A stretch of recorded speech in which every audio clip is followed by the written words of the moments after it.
Booyah, people. Um, can we just appreciate that there were 26,000 people watching a trial live on Nick Rekieta's channel today? It's an actual beautiful thing to see. People want this information and they seek it out. And they don't even know the information is there to be sought out in the first place. And it's only as a result of this amazingly magnificent ecosystem that we have created on YouTube, this legal ecosystem, that people are now discovering it. And you watched from day one. Wait a minute, am I live? Are we live? Okay. You watched from day one when Rekieta started streaming live, and he had his base and his subs that were watching, and everyone else who knew where to find it. As it goes along and he brings in other people to his channel, you start spreading the tentacles of knowledge out there. And a week later, there were more people watching lawyers reacting to the Rittenhouse trial on Rekieta's channel than there were on, I can't think of the other mainstream media channel. It was a mainstream media outlet. It was not the Washington Post or NBC Universal. Had 19,000 people watching it. Point my mic up. Let me see that. What did I just see here? Okay. It was amazing, and it was fun to watch. I've been watching it through Rekieta and periodically popping in for the last week. It's amazing. You post some clips on Twitter, and people are like, "Hey, where can I watch the trial?" As if they didn't even know, because they didn't, that you could watch the trial in its native format, let alone in its entertaining format, which is watching real lawyers with real personalities respond to it in real time. It's amazing. Well, we've got a big stream tonight. We didn't do last week's stream. What am I saying? We didn't do the Sunday stream for last week's trial. So we'll recap the trial of last week, although I put out a Viva on the Street recap on Friday. We're definitely going to recap today. And then we're going to talk about some other things. I mean, on the menu, we've got some updates in the Alec Baldwin situation. We have got, what are the other ones? Project Veritas, man. Once upon a time, I don't know if I have become black-pilled like my shirt, jaded, cynical. Once upon a time, I think I trusted the FBI to be enforcers, not necessarily enforcers of law, but preventers or investigators of criminality. Where now I think I'm getting the impression that they might be the purveyors of criminality, knowing what we have seen in the Danchenko indictment, Russiagate from day one, and now, lo and behold, the FBI is raiding the offices of journalists of Project Veritas over a stolen diary. Nuts. Okay, so standard intros, by the way. YouTube takes 30% to Super Chat, so if you don't like that and you don't want to support YouTube, you can go watch us on Rumble. We're live streaming on Rumble as well. Rumble has the equivalent of Super Chats called Rumble Rants. Rumble takes 20%, so it's better. Feel better supporting a company. So very good these days, or at least very good to some means not getting or not impeding them or striking them. Not so good to others. Eric Hunley had a problem with his channel, but that was more copyright abuse than censorship. Let's see, we got Little Rock. And then the next thing is, I will not get to all your Super Chats. So if you're going to be miffed if I don't bring it up and read it, don't give it. I don't like people feeling rooked, rilled, shilled, whatever it is. What's Nick's word? Grifted. I don't like people feeling grifted. So if you'll feel miffed, don't do it. I genuinely appreciate all the support. Yes, you are live, and good evening, Viva Little Rock. I hope you're doing well. By the way, does anyone notice I put it in 720 HD, and it's very, very smooth. It's like, whoa, feels very much higher quality. Let me get some Super Chats while we get Barnes in. Oh, wow, the chat is a little. I put it on 15-second slow mode just because I wanted to let a little more discussion in. Nick Rekieta calls slow mode commie mode, but I like it better. In his house at Arlier Dead, waits dreaming of Viva Barnes live stream. Okay, I don't know what that is. As someone from Wisconsin, I appreciate the different lawyers reacting and giving their views. Yeah, because by and large, you may lack the expertise in the specific interpretation of the specific criminal provisions at issue. You may not know exactly the procedure for any given state, But there's some stuff that's higher level stuff that is, pretty much any lawyer who's got reasonable judgment, reasonable credentials, and reasonable experience can offer some reasonable insights into. What is crazy is that misinformation is still everywhere. People still say Kyle Rittenhouse carried a weapon across state lines, or that had no right to be there. The no right to be there, question of interpretation, question of opinion. Right in the legal sense, he probably had the legal right to be there, but had no business being there is probably more colloquially what people mean. Carried it across state lines might be somewhat semantics when we know that his friend bought him the gun and kept it in Wisconsin, so he didn't cross over from Illinois. But yeah, misinformation everywhere. I mean, it's nuts. And the media not reporting on certain things. F for being 24 hours late. Just kidding. Just glad you guys didn't skip this week entirely. No, we can't. There's just too much. I feel like I want to complain about something out of Canada. Is there something to complain about out of Canada? We had our mayoral elections yesterday. I'm in Westmount, so not strictly speaking Montreal. So we don't have the same mayor because Westmount is its own city. Montreal is its own city, but it's more of the same in terms of local municipal politics. Was going to comment, but you confirmed it. Looks much better. Thanks. Okay, Lethro on Prom. Thank you very much for the advice because it feels better. It feels smoother. Although maybe now you're seeing too much of my blemishes. Pimples. And a 40-year-old adult gets pimple. 42 years old. This has been a glorious week of law to live through. Can you and Barnes go over all the pills and meanings? Red pill, blue pill, black pill, white pill, etc. Okay, so blue pill, you go back to living in your willful blindness, comfortable reality, unaware of the actual reality. Red pill, you come out of your perceived reality and you realize that there's a system that you have been pacified into being a wheel in. Black pill is having lost faith, where you are red pilled and you discover reality, and then black pill, you no longer have faith in reality, or you no longer have faith in anything. White pill is when you get your optimism back through an event or a moment that leads you to believe that even though the reality that you've been brought out of is what's the word? Is full of delusion, lies, deceit, and corruption, that there is still some hope and salvation in it. And let's see, that's it. And then there's another pill, Jagged Little Pill. That was Alanis Morissette's introductory album, which was a great one. All right, well, I see Robert in here, and I don't want to waste too much time. No rant this week, people, because we've got to talk some law. Robert, how goes the battle? Good. Everyone, tell me if the audio is no good, but is bad between the two of us. It sounds good to me. Robert, I presume, there are some of the lawyers who are doing the YouTube commentary who don't practice law on a daily basis. I know that you do, and quite thoroughly, but you're staying up to speed on everything that's been going on in Rittenhouse. Yes, yeah, and McMichael, because of the certain legal and political parallels between the two of them.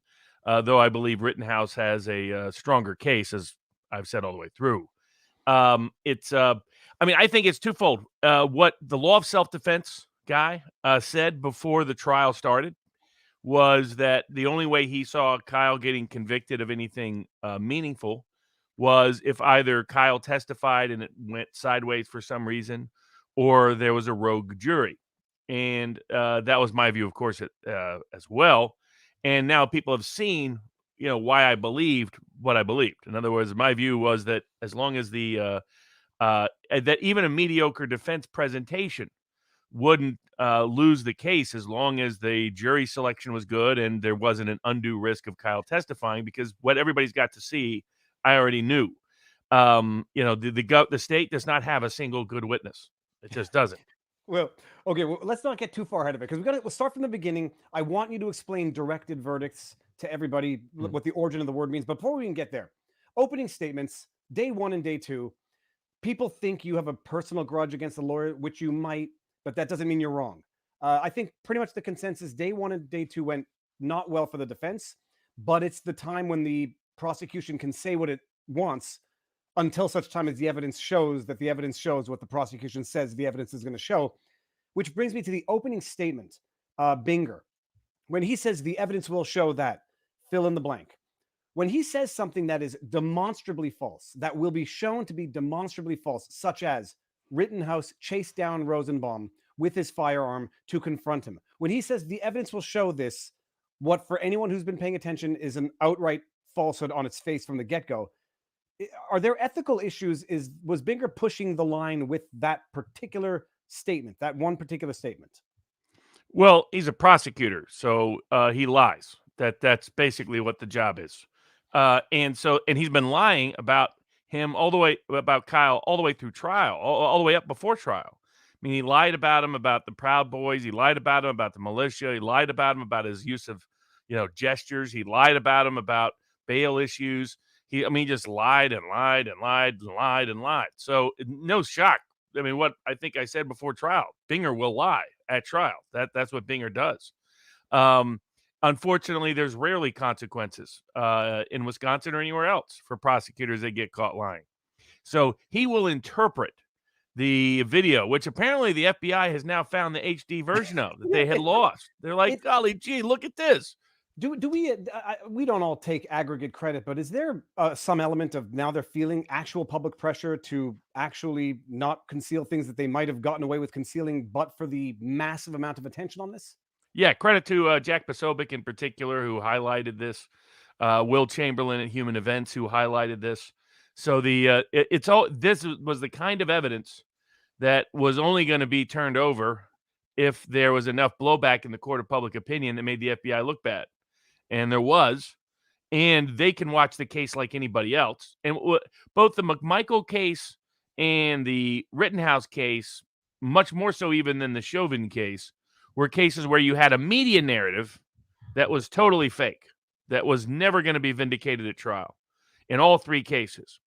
The question was the factual narrative that came out at trial, would jurors acquit or not, because of the lasting influence of that fake media narrative. I'll give a random example. There was a liberal media polling agency polled about COVID misinformation. And it said, look at all these people who believe in COVID misinformation on the political right. And you look at the questions that they're asking, the misinformation is the questions themselves. It's not the people who believe in the answers, because they actually believe in accurate information. But it's just a sign of the power of an early narrative once shaped, the first impressions, last impressions, that kind of dynamic. And so, it was always the case that they did not have a case against Kyle Rittenhouse. Honestly, it sounds like they really don't have much of a case, a very limited case against the McMichaels. People can argue about what kind of case they had against Chauvin. I didn't think they had some of the top count cases in terms of what happened at trial. But these are all cases where social media and the media made up stories. I mean, that's why you had the Young Turks apologizing. Yeah, it's the dishonest apology is things were said, and this is actually now the case, as opposed to I was wrong. I don't know why those words are so hard for people to say. I was wrong. I may have jumped the gun a little bit, and you don't save face by doing that. You actually earn credibility. But of course, and so that's why I particularly for Rittenhouse, but that's true. I say this about pretty much every case, but the media narrative was never going to come true. The real narrative was a narrative that would mostly vindicate the defendants. And the big question was avoiding a rogue jury or doing something dumb like putting your own, it's clear now. It should be clear now why I believed what I believed then. But now everybody should see why there's absolutely no need for Kyle to take the stand. I mean, you have all the video evidence. Now you not only have, credit Richie McGinnis. That is an all-time classic answer. Okay. He has gone into the Hall of Fame for witness answers in a live trial. Well, so hold on. So we got there were two the two mic drop moments, and the one was from today, which was the highlight I put out from Mercator's stream, where he's confronting who couldn't help. I mean, who lied all the way through all night. And he was lying so much that day that he tried to shoot and kill Kyle Rittenhouse. Lied to the cops left and right. That the prosecutor said, whatever you do, please God, don't get his phone. Whatever you do, don't get his phone. We don't want to know how many more lies might be exposed on that phone for this commie wannabe. And then he gets up today And, you know, he's getting hammered on cross-examination. Very good cross-examination today by, I never get his last name right. I know him as Corey from Madison. Sharfizi. That's why, man, Sharfizi. that's a tough name. Wisconsin is the capital of tough names. Then when I went to law school there, I learned never to announce anybody's last name. There's like Budzinski or Buds. I was like, what the heck? Where do you come up with these names? So it was all first names. No, too many Polish names and Czech If I had to names. guess, Sharfizi is probably Lebanese. If I don't know better, that would be my wildest guess. But yeah, no, his cross was great, but and like lured him into it, got him into the sense where he just worked him down too, so that he was just saying yes. And if you really work somebody, you catch them lying. By the end of it, they say anything you want because you beat them down psychologically so bad, they just capitulate and they fold. So I mean, and everybody who didn't see it, I'll put out the highlights tomorrow. But you got today was Groskraut, who was the star witness. And the funny thing is, in French, crotte is literally like dog poop, and gros is big. So like Groskraut is like big dog poop, although it's Groskraut. Either way, that was my joke that I've been holding in all day. He gets up, and they at first depict him quite successfully so as someone who is there just like Rittenhouse to administer first aid to people, to help out if there's the need. He brought his unlawful concealed carry because his license had expired. He was administering first aid, and he was just a good boy who saw what he perceived to be an active shooter and was going to he didn't want to say he was going to kill him, but he was going to. Then it comes out that he's not such a good boy after all. He is not a member of some group. I don't know what the group is, but affiliated with this group where he gave to talk about tear down. He's an active, violent, revolutionary communist, for those people who don't know. In more simply put, so he's there with an unlawful concealed carry, with a bullet in the chamber, and he chases down Kyle even though he doesn't want to, and he only gets shot in the arm when he has the gun in his hand, is pointing it at Kyle, and that's when Kyle shoots him. And that was the mic drop moment of the day, and it was nice work getting there. But people on Twitter, being confirmation bias, easier to fool than to make them realize they've been fooled, they'll say, well, okay, that only explains Groskraut then. What about Rosenbaum? Then you get to the McGinnis mic drop moment. And Robert, you feel that one because I've been talking for long enough. Yeah, because so Little Binger, as our audience at Locals declared him, Little Binger after Littlefinger from Game of Thrones. A very apropos name. Telex even has some good memes on that. So his ego got the better of him. I mean, he dresses like a defense lawyer. I mean, when my brother-in-law looked, he's like, he thought Binger was the defense lawyer because he's got purple ties and colorful things. He keeps putting out Star Wars pins on his vest and his suits. Just that's who this guy is. Family connected, as Jack Posobiec exposed, to a whole bunch of politicians in Kenosha that are behind this whole thing. But he basically gets egotistical with Richie McGinnis, and people don't know Richie McGinnis is the Daily Caller journalist who was right behind Kyle at the time of the shooting with Rosenbaum. Eloquent and comfortable behind the camera, unlike most witnesses. Oh, absolutely. And if you'd watched him, and I'd watched all of his interviews prior to this, he had been on Tucker, he had been on Tim Pool, did a great breakdown. Tim Pool did a great breakdown with him. It was clear that while everything else for Kyle was proven by video, the only thing that wasn't was the very moment he fires at Rosenbaum. And so that was the only risk from a factual perspective, from the defense perspective. I'll get into what the other risks really are in this case. But and that was where McGinnis was huge. And so Richie McGinnis testifying what he'd been telling people in advance, which was that he thought Kyle acted in self-defense because how Rosenbaum was behaving towards him. Rosenbaum was running towards him. It appeared a group of people were running towards him. There were shots fired right behind him, right behind Rittenhouse. He didn't know where they came from. He turned around, looked like it may have came from the individual, which is Joseph Rosenbaum, who earlier that night had told Kyle, if I get you alone, I will kill you. And that was confirmed by multiple witnesses. So yes, and these are facts that even I were not totally familiar with. I didn't know Zeminski fired his gun in the air first, although I heard it, just didn't really understand the proximity. And Zeminski is friends with Rosenbaum, as will come out more, or was partnering with him that night. This was a deliberate effort to scare, terrorize, ambush, and kill Kyle Rittenhouse. And their attention would have turned elsewhere if they had been except for Kyle being able to successfully defend himself, and in my view, Kenosha that night. And so, well, of course, Little Binger is agitated by Richie's testimony about what took place, that this was, in fact, after that he was lunging for the gun. That's particularly what made Little Binger all upset. That Rosenbaum, at the time he was shot, was lunging for the gun. And so Little Binger got up there and he asked one too many questions. And he used the word "so," which is always a tell that you're about to say something stupid. And he said, "So you admit you have no idea what was going on in Rosenbaum's mind at that moment, right? You have." And we went on a mini lecture. And Richie McGinnis said, "Well, other than him saying F you and lunging for the gun, then that's about all I know." And so it was go ahead. It was almost more of a mic drop. He says, "So you don't know what he was thinking, do you?" He says, "Well, he said F you and then lunged for the gun." Yes. And that was it. And then it's like, and then Binger just tries to change the subject as quickly as possible. It was the moment in a civil action when Robert Duvall says never. The why is not the question. It's just never ask a question unless you know the answer.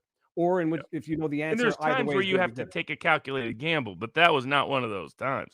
And Richie McGinnis is basically summed up the only factual issue in doubt, other than from outside of the video, is what happened at the time Kyle initially fired.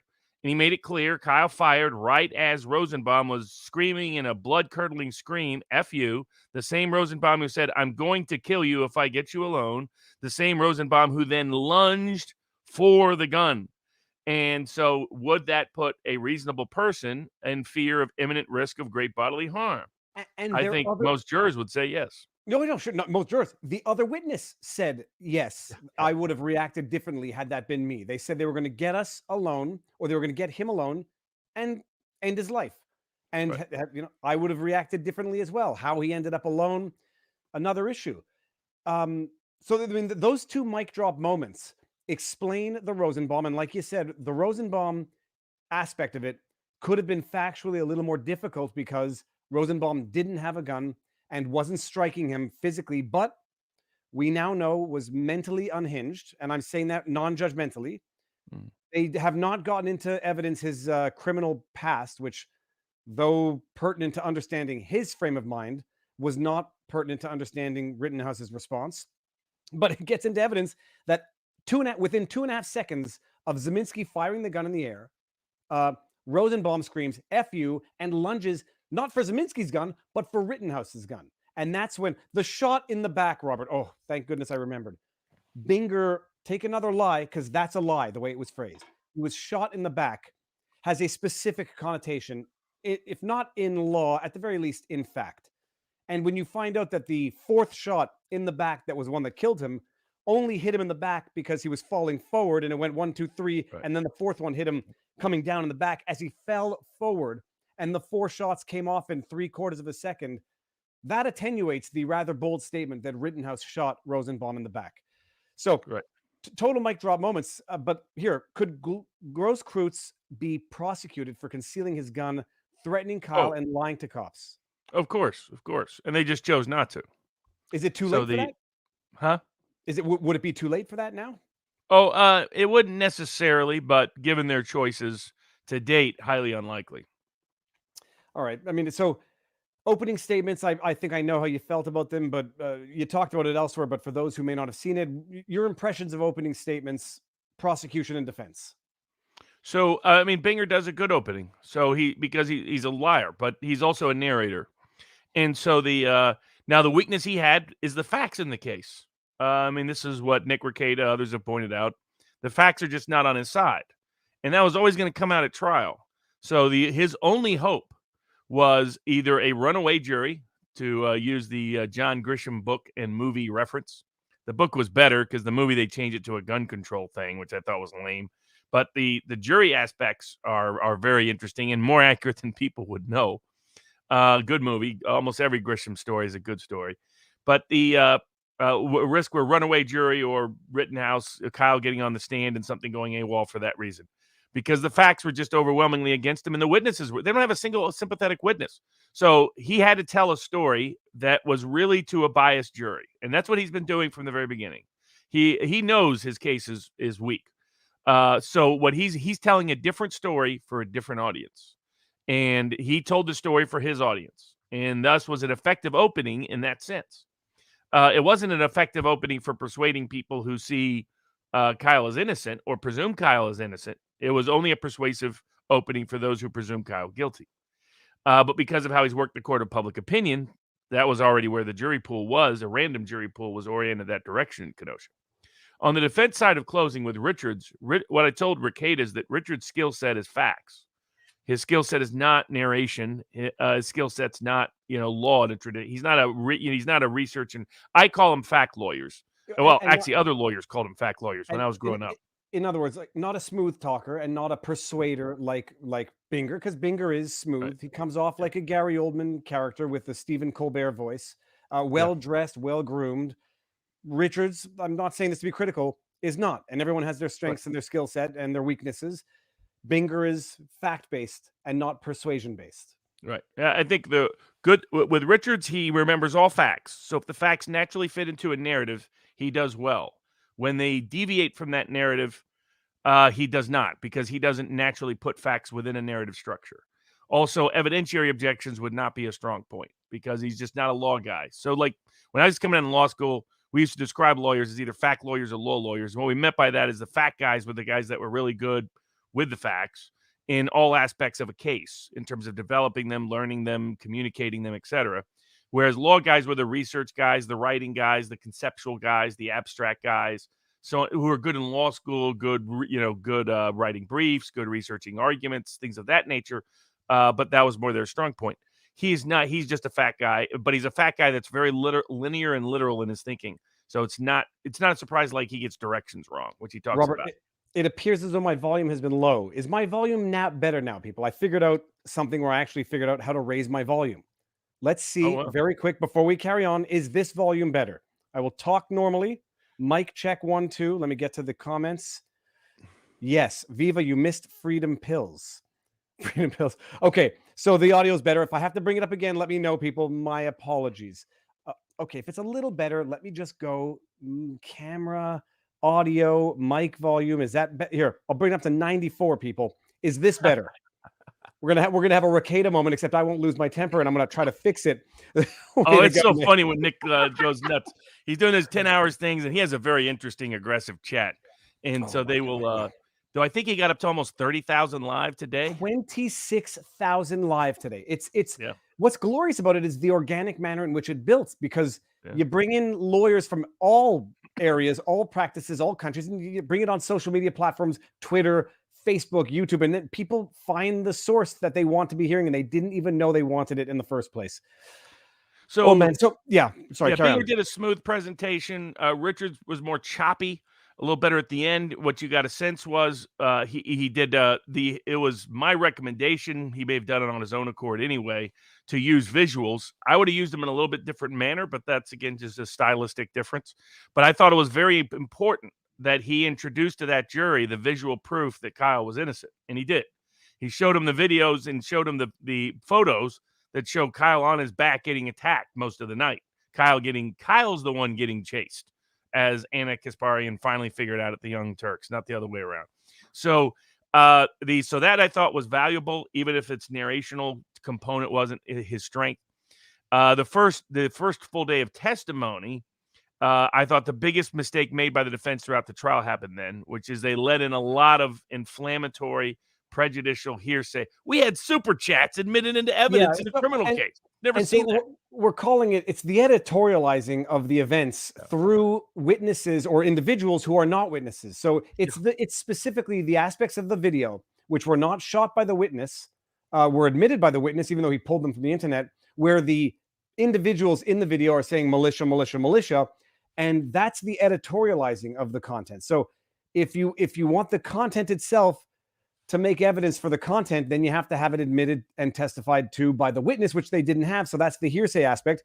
And Binger being like, I would not be able to put up with that nonsense as a lawyer. It's like, oh, if I'm gonna get out every time it says militia, it'll take me a long time to prepare. It's like, yeah, that's what the trial is about, and that's what prep is for. And do it. And just bleeping out the word militia doesn't do anything other than replace the word militia with something else. And so every time they hear the something else, the jury members hear militia nonetheless. So yeah, sneaky deaky is one way of Yeah, putting it. it was very sneaky, and he got a lot of stuff in like that associated Kyle with the militia, associated Kyle with some very nasty comments. People who said, way to take out the leftist trash right after He people found were out was one of shot. them. Say again? Oh no, I said he found out was one of the chats, and I didn't know what it meant, Yes, but yes. apparently it's not. This is what democracy looks like, LOL. All of those kind of very snarky, mean comments you don't want to associate with Kyle, and that's what they were able to get in because the defense, frankly, was snoozing throughout that whole thing. So that was not their best day. The day 3, though, was good because that was Richie McGinnis pushing back on being her most memorable day. Day 4 was day 5 of the trial, but day 4 of substantive evidence was the two brothers who clearly, you spotted it right away. The two brothers that are the sons that own the car source clearly have some creative tax issues in play with how they have financially structured their business. That's why they were like, oh, do I actually work there? I'm not sure if I work there. I might I get work paid there. No, here's the thing. I felt bad. It feels good making an observation that then people realize that they see themselves. I felt bad because I don't want to put that mojo in the world where these guys now might get the IRS knocking on their door and like, hey, wait a minute. You take a salary from your mom's shop, but you're at your dad's shop and the inventory is overstated. But it was obvious. And it was so obvious, it should have been known by the prosecution before bringing them up on the stand. And if they knew it, you work your questions differently. But Yeah. they had that I issue. would have been tempted as a defense lawyer to just go right there right away. Say, look, whatever tax problems you have, whatever civil liability problems you have because you did hire people that night, perjury is going to be a bigger problem if you keep lying up here. And just hit them right at it. So nobody, I'm not overstepping my knowledge here. Had he in fact mandated the security, he exposes himself to the companies, the parents, whomever, serious civil liability. Of course. Here's what happened. They figured out after the first night that insurance doesn't cover riots and civil damages, civil unrest, and arson. And so the 2.5 million bucks they were out, they were screwed. So of course they're ticked and mad as all get out. And then there's some locals who used to work for them saying, we're willing to help. And what do you think they did? They said, yeah, bring everybody you can. That's why they're taking photos, smiling with them. Right. And they did give them car rides. They did do other things that night. They gave him the keys. That's for sure. Gave him the keys. We don't know how. Gave him a ladder. Ladder? What ladder? There was no ladder. They must have used the tires to climb up. Come on. So these kids were just lying through their teats all the way through. And it was predictable because of their legal risk in terms of their ability to recover from insurance, their ability to not be sued because what happened is somebody smart would have hired a professional security company to go down there, right? That's what you should do. But my guess is these people also were cheap, right? And so, people who tend to do the kind of creative tax structuring these guys are obviously involved in, but maybe not the most sophisticated tax structuring, in my experience, to be cheap. And consequently, they didn't want to bear the expense of putting down actual professionals down there. And instead, had a bunch of kids working for free, and then all of a sudden the shooting happens, and they're like, uh-oh, we could be sued for wrongful death because we hired people that weren't professional security guards to defend our property. And so, of course, they're going to be like, who are these people? What? Well, where do they come from? Oh, okay. Yeah, there's a text on my phone saying that they wanted to work. Yeah, I didn't see the text. I don't know where that came from. I didn't see the text until the day after. Yeah, and I just gave my phone out to everybody, really, thousands of people. And then, inventory? This guy was the inventory manager. And they're like, how much damage was there? I don't know. How many cars were there? I don't know. You're the inventory manager, right? That's just not just like a nominal title. I don't know. Insurance won't cover it? Really? I had no idea. I mean, he's just lying. The second brother was so nervous. He just kept pretending. I don't remember. Monday? What's Monday? What's Tuesday? 24th? 25th? Those guys were a crock. No, but I feel. I mean, this is why I would make a bad litigators. Like I feel bad for them because they are going to get caught up in their lies if they had just been honest from day one. and they supported Kyle Rittenhouse and said, yes, we asked him to be there. Yes, we believe it was total self-defense. Well, then they're absolved. And now they're hoping for a conviction in order to, I presume, Robert, if not a conviction, I'm sorry, hoping for an acquittal. Because if Kyle gets off, I presume, although it doesn't make a civil lawsuit much less, impossible, it makes it a little less likely. Had they just been on board and upfront and straightforward from day one, they might have just said, yeah, these people were coming, burning our stuff down, causing all sorts of problems, and this was totally legitimate, and come sue us if you want. Good luck with your lawsuit, gross crowd, but just do that. Instead, quite clearly concealing things, quite clearly they have a car dealership that is using creative corporate structure, creative tax avoidance, whatever you want to call it. And they're on stand now, and a lot of people saw it, and it's not going to go away now. Yeah, you could tell they were like that witness that famously said, I don't know nothing, I didn't see nothing, I didn't hear nothing, and I resent being here. They clearly were trying to be those kind of witnesses, and they're just shaking with fear and couldn't answer basic questions. But for the most part, and those the core facts were always going to be that what this case comes down to is similar to the McMichael case in this sense. Yeah, which is the defense is focused on what happened at the time Kyle Rittenhouse or the McMichaels pulled the trigger. At that moment, did they reasonably fear for their lives? And if you look at the evidence, overwhelmingly it shows in both cases, but definitely, really clearly, without question, in Rittenhouse's case, that Kyle reasonably feared for his life at the time he pulled the trigger each and every time. And so what people don't understand, you can actually see this in some of the comments to our videos. You can see the perspective that I found in the polling, which is the focus of the prosecution isn't on the moment of the shooting. The focus on the prosecution is on Kyle shouldn't be there, period. That's their theory of the case. And the jurors that presume Kyle guilty, a majority of those jurors stuck with that verdict, even when they found out the evidence wasn't what they thought it was. And it's because their view is they cannot get past what my law professor said, which is, why is a 17-year-old kid with a serious weapon in the middle of a riot? And they think, and now that's not, as the law of self-defense guy pointed out, that's not the law of reasonableness. That's not the law of provocation. But as anybody who's done this long enough knows that jurors rewrite jury instructions to meet their own definition of what I call the moral narrative. The moral narrative, that's what the book Damages is really about. And that's David Ball on Damages, his third edition. Is that the reptilian part of the brain and definition of survival informs the emotionally structured moral narratives, which are immune, frankly, from both facts and law.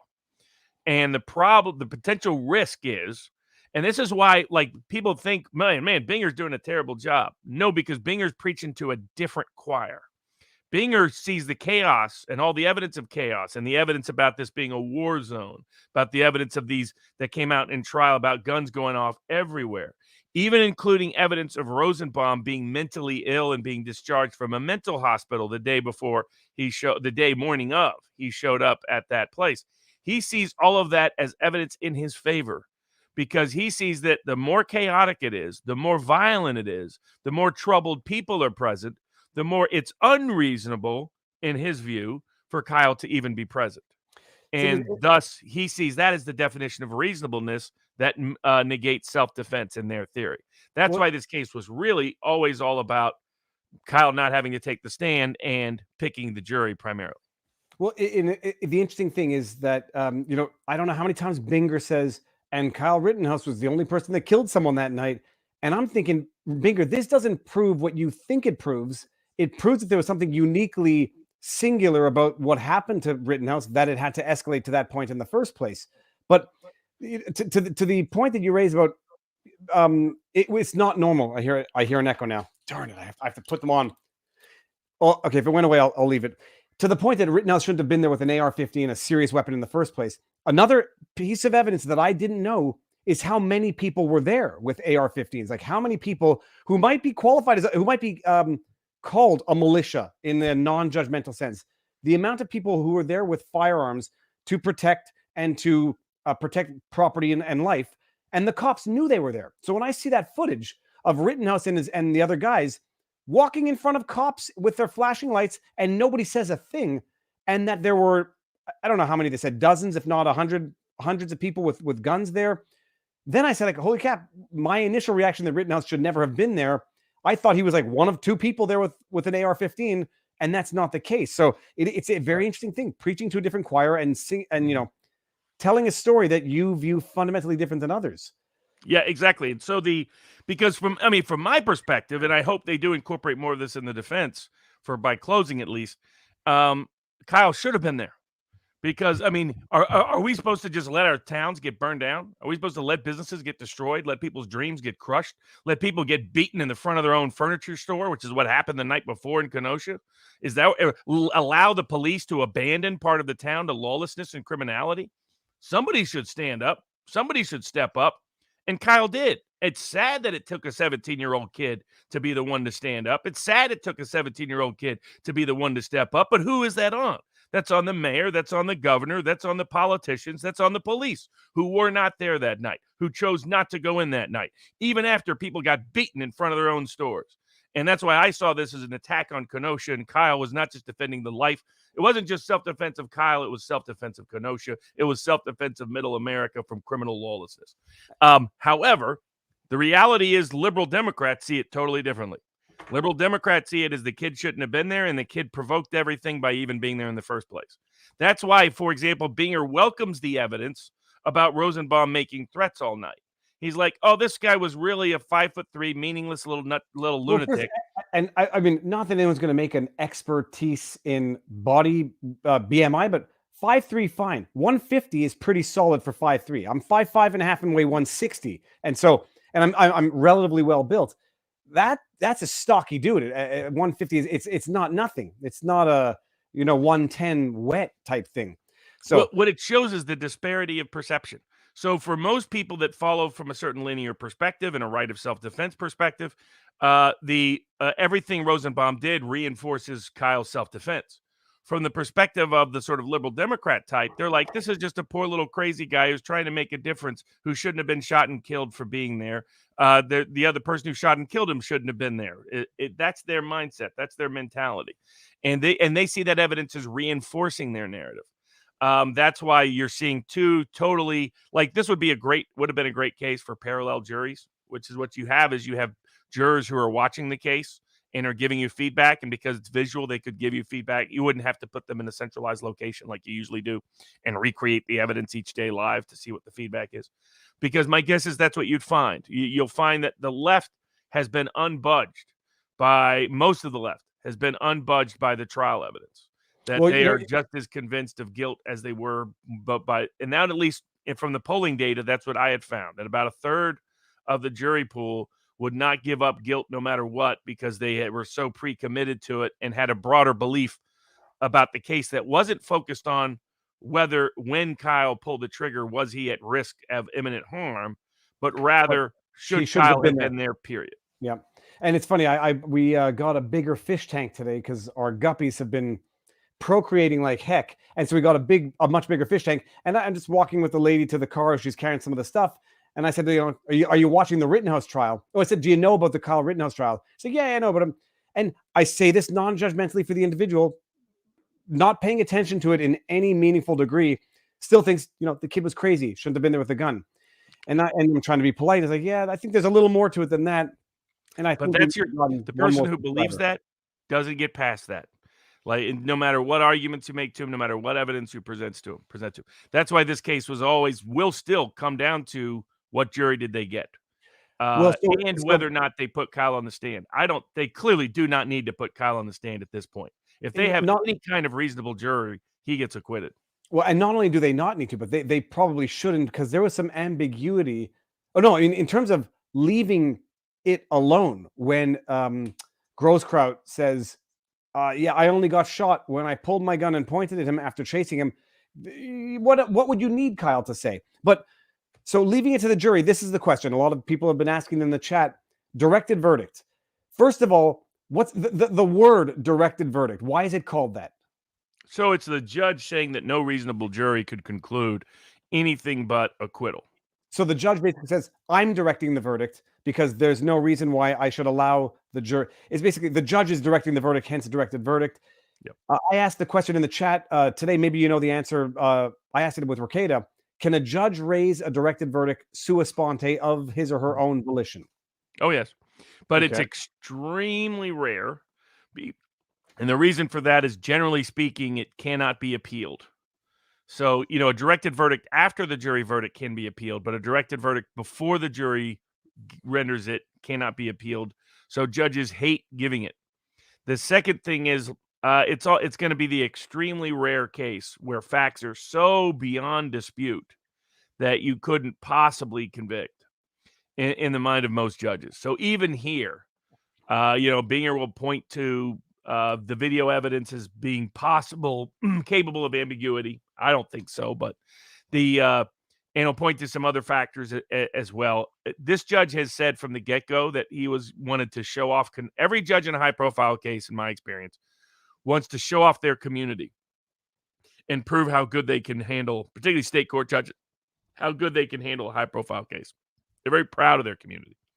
For that reason, he's going to let this case go to the jury. So he's the one judge that might consider a directed verdict, but I'd say the odds of that are 10,000 to 1 against that happening. This case is going to the jury. My thought was, with the videos on Twitter about if it's George Floyd's cousin, there's I know I saw some video on Twitter about the guy saying, we're going to get their names, take pictures, we know who they are, we're going to threaten them, yada yada. If the judge now sees that going on and says, well, I'll is going to make a very bad analogy. I'll take this one for the team and I'll direct the verdict so that the jury members themselves will not be the subject of threats and intimidation. I thought that as being a potential motivating factor, but maybe the judge doesn't even know about that, or even if he does know about it, has no legal reason to consider any of that in what's going on now. It's more that he wants to prove that Kenosha can handle a case of this character. And I think that's why he will let the jury make the decision. Aside from the fact that it's just very, very, very rare for a judge to make a decision. He also knows how much heat he'll get. He's already got a lot of heat. He'll get tons of heat if he directs a verdict. Well, so, quoting the Bible is not... I saw Alyssa Milano. Oh, God. I don't know why. When I react to certain people's tweets, all of a sudden they start coming up more and more. Alyssa Milano said, the judge is quoting the Bible. Remove this judge from the case ASAP.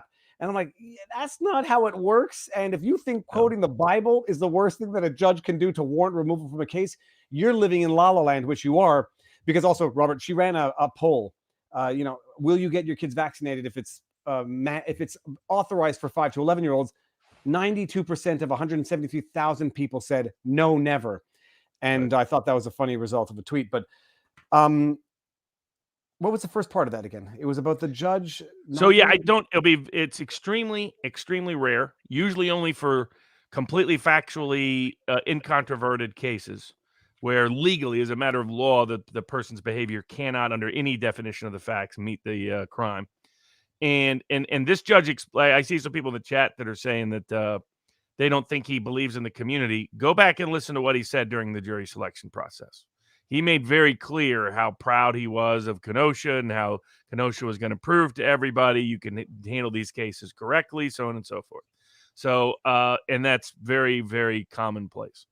The furniture store owner, people can look that up. He got beat up the night before in Kenosha. I would have liked that evidence to have come in, or even talked about an opening statement. I would have liked, there's a whole bunch of things they left on the floor. So, there was a lot of stuff from, they shouldn't have, I would not have recommended stipulating to the video evidence, because a lot of those people like Drew Hernandez would have been very good witnesses on the stand. And some of the lefties that filmed stuff would have been disasters for the prosecution on the stand. And there was a lot of, Richie McGinnis, I thought they could have got into, in my view, it would have been relevant, it would have been pertinent, because it's part of what Kyle saw and knew, was everything else that happened that summer. It's critical for Binger to isolate this as this little chaotic event that led to chaos tourists, as he called them, coming in and causing problems. And he blames both sides for that, but he thinks Kyle's as guilty as anyone else. If he's removing the context of the summer of love, as the Seattle mayor put it, of all the people getting beaten all across the country all summer long, businesses getting burned, people getting shot and killed all summer long. David Dorn getting wrecked. the David Dorn shooting was I hope that's his first name, but David Dorn, the cop. It's like, no, they don't mention it, and it's true. Isolate it.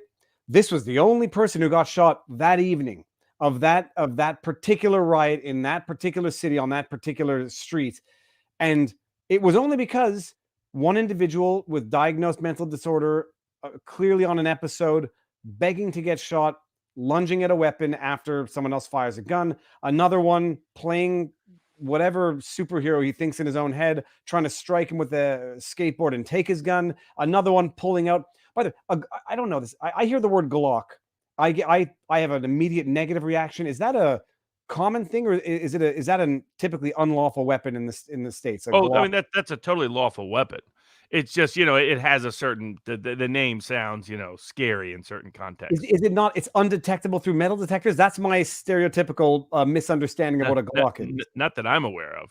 Okay, I thought they were made out of ceramics, so they're undetectable by metal detectors. And don't forget Jump Kick Man. Yeah, why did they find Jump Kick Man? Who disappeared? He disappeared. The prosecution has no good witnesses. The fiance was not a great witness because she disclosed how nuts Rosenbaum was. Then you have the aunt of Huber, and they tried to get the aunt to introduce. If I'd been the defense, I would have let him introduce it. They were going to introduce how Huber, when he was a kid, saved some people's lives. And I've been, okay, now you've opened up his character. Let's get into his domestic violence history and stalking history and criminal history and history of threatening people and all the rest. How impactful that was because the prosecution withdrew their evidence from the aunt once they knew that would come in, according to the judge. My view is, let them get that in and get the other stuff in, because they're going to portray Huber as a hero, the trying to stop an active shooter from all that garbage. Huber's a criminal who tried to kill Kyle with his skateboard and tried to grab the gun and got shot because he lost the attempts to grab the gun. That's what happened. Or got shot so that he couldn't steal the gun from him. So everybody was either grabbing the gun from him or aiming a gun at him. In my view, that's armed. You grab somebody's gun, you're armed, because Lord knows what can happen to it. So all three people that night that he shot were armed, in my view. And that's what the evidence really shows. So apparently I'm being, I don't pretend to know things that I don't know. I know how rifles work because I took a firearm safety course in Canada. I know gauges. I know, what's it called when the barrel gets narrow towards the end? Choke. I know what a choke is. And I feel comfortable with being able to handle a firearm safely, but I know nothing. Somehow in Kenosha, they didn't know to test that part of the gun for DNA evidence. They only tested the part they knew no one had grabbed. They didn't test the part of the gun where there was photo evidence that it was grabbed. So that's why Binger was going to pretend nobody grabbed the gun. Oh, and the DNA expert gets up there and says, we never tested that. Binger never asked us to test the actual part of the gun where somebody grabbed it. I mean, it's a lot of shenanigans that are just getting easily exposed because their evidence is so weak from a certain self-defense perspective. The risk is this other narrative that's out there in the jury selection, and hopefully the jury selection turned out good. I mean, hopefully he got a good jury. I think even David Pakman was changing tune. Young Turks, they're not apologizing, they're not admitting anything. I suspect they're just overwhelmed with the actual evidence from the prosecutor. It was what was there all night. It was all along. It was when the New York Times video broke it down. Anybody who looked at it said, "Oh, okay, this kid is innocent." The only people who still hung on to guilt were people who said he shouldn't have been there. And the problem was that was about a third of Kenosha, and that's why I said that a random jury in Kenosha, which is what they probably got, is a mistrial jury or a split verdict jury. We'll say no on the homicides, but yes on reckless endangerment, something like that. Split the baby. Because that often happens when you have jurors that are hostile to one another. They tend to split the baby in order to go home. Because it looks like right now they're heading towards a Thanksgiving verdict. And the closer they get to Thanksgiving that the jury gets the case, if they get it right before Thanksgiving, they're going to be under massive pressure to rush their verdict because nobody wants to be there through Thanksgiving. I was just about to say something. I forget now, but I'll get one question the super chat asked, which was, does the matter of the prosecution telling the detectives not to fulfill the warrant have any actual consequences to them, or is it just more important to the jury? Viva Barnes, thank you very much. That was from I mean, there's no Caligula. legal consequence from it, but it shows it shows that they wanted to cover up evidence that would have hurt them. And again, that's what I'm saying. It's the defense has proven what they've needed to prove because the facts are so strong. The prosecution actually has proven what they think they need to prove because of their jury bias. So the question is, who's sitting on that jury? Yeah, someone had asked me, will there be more riots Now, if there's a conviction than an acquittal? one potentially probably good juror got kicked because he made the mistake of making a joke to a deputy. So he made a joke about the Jacob Blake shooting. And given the nature of that, just the mere fact you're willing to joke about the Jacob Blake shooting means you're not unduly emotionally sympathetic to Jacob Blake, and consequently suggest he would have been a good, he would have been a defense for a juror. So they lost him, so they're down to 19 jurors. So we'll see what happens. But for anybody out there, never trust any government employee if you're a juror. The deputy, nobody, they're all untrustworthy. Don't talk to them about nothing. It show you kind of wonder whether that somebody set that juror up. That's my experience. It suggests some of the deputies that are inside the jury room may not be favorite. I mean, there's a lot of deputies that never would have told that story, that would have kept the joke to themselves. I mean, that's a very interesting way to contextualize the environment as well. Now, it's good we have a lot of new faces, Robert. I know we've talked about this. Viva, one day to pick a jury. I know the answer, Robert, that you've given, but I mean, compare it to the McMichael trial, the Arbery case. So they took 2 weeks, I believe, to pick the jury. So my view is they got a random jury. And if they got a random jury in Rittenhouse, 2/3 of the time, that was a split verdict or a mistrial. And then about, the other third split between convictions and acquittals. And so that's where I said there's a 2/3 chance of a split verdict or a mistrial is because it looks to me like they got a random jury, that they did not use any of the resources available to them to get a good jury. But it's also like people are like, how could you be so cocky to say if we're involved in the jury, if you picked a good jury, that you would have a 0% chance of conviction? Hopefully now they see why. All we needed was jurors who presumed him innocent, because once they see the evidence, they're like, why are we still here? no. I mean, that's why ordinary people watching the case are like, why the judge should give a directed verdict, because they're saying this is a crock. Because it was always a crock. The problem is you have some bad jurors out there. If the judge doesn't give a directed verdict, they're going to make a motion for directed verdict without fail, correct? I mean, that would be a strategical. Okay. I don't do that unless the judge, I think, is with me, which is rare in my cases. But this judge, I would absolutely afford an opportunity to give a directed verdict. I think he should give a directed verdict on the gun count, because to me that law is void for vagueness, and so he should not stick the jury with that gun charge. Now, it's possible, let's say you have a politically savvy judge who thinks a jury would like to hit Kyle with something because they're not comfortable with him being there, but think he's innocent of all the serious charges. He might leave the gun charge in solely so that they can feel good about convicting him on that count, and then turn around and say, you know what, actually that law is void for vagueness, and I dismiss it afterwards. I mean, savvy judges will take that sort of action. So my view is there's no way I think there's very little chance that Kyle's ever ultimately convicted of the gun count, because I think the court ultimately, based on prior comments, will strike it as unconstitutional at some juncture. Only question is when. Okay, so now procedurally, for those of us who are totally ignorant like myself, when do they come in with a request for directed verdict or a motion for directed verdict? How long does it take?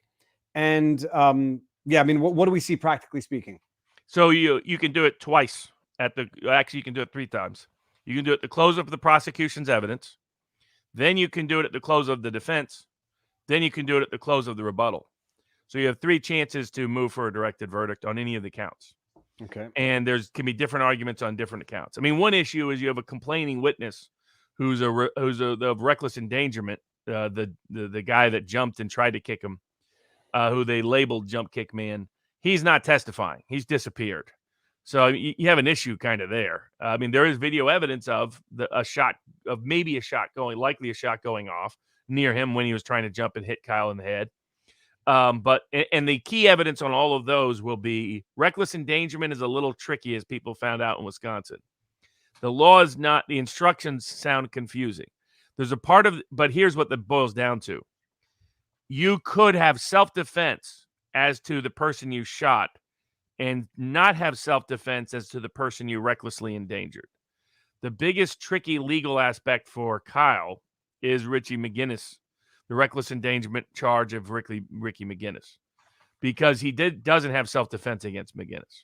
So the question is, did he recklessly endanger McGinnis by shooting at Rosenbaum, given the proximity that Richie McGinnis was in? I'm not saying this to be facetious.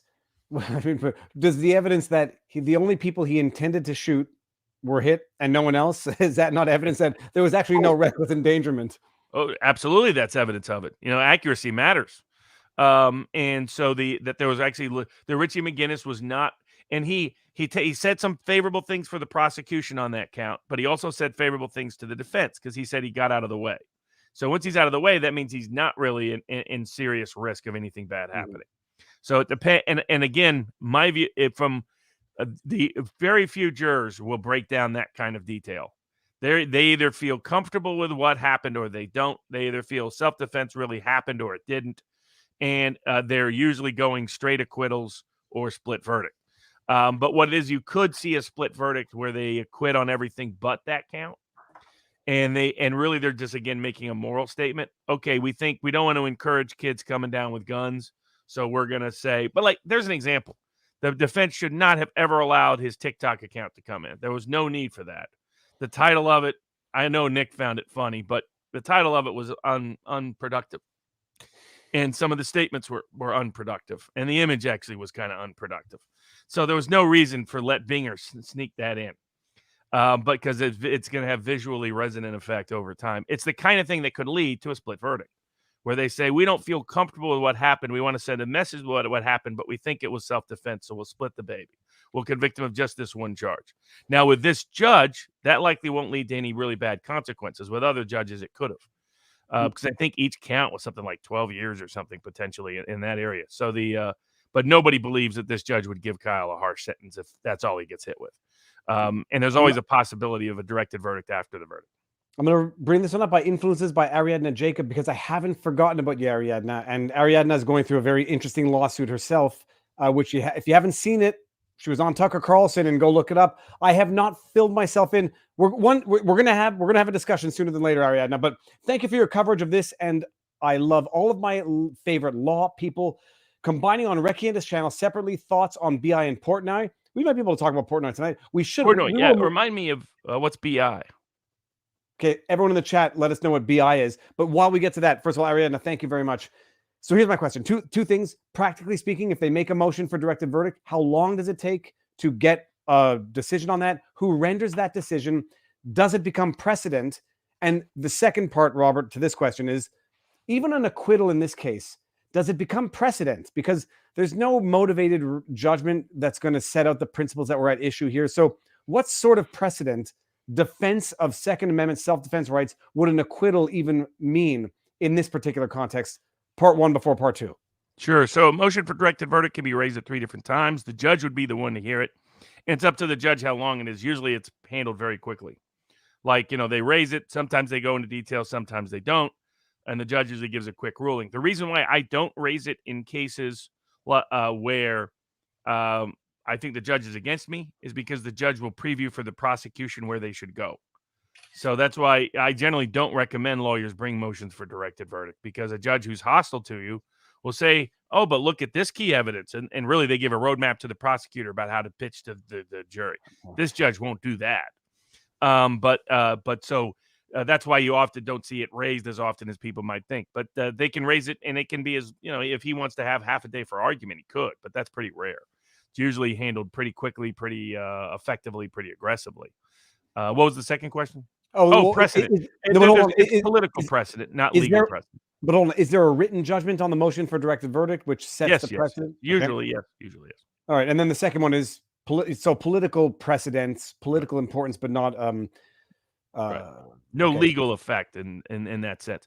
But the political impact to me was big, because if Kyle Rittenhouse could be convicted under these facts, then nobody in a place like Kenosha, Middle America, then nobody has self-defense in America in a way that's safe. Flip side to that, Robert, is even if he gets acquitted on this, the fact that he got prosecuted on it is a warning to everyone else out there. It's a warning to the Oh, geez, the two in Georgia. What were their names? The McMichaels? Yeah. No. The husband and wife there with the guitar guns. Oh, you mean Missouri? Yeah, Missouri. Sorry. Right. What's their name? McCloskeys.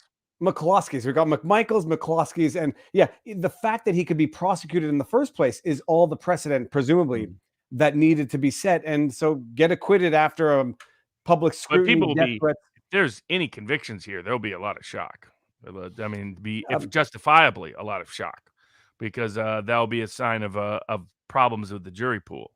Do they, speaking of the jury pool, do they know the videos of the guy on Twitter, making the unlikely. Okay. It depends on your perspective.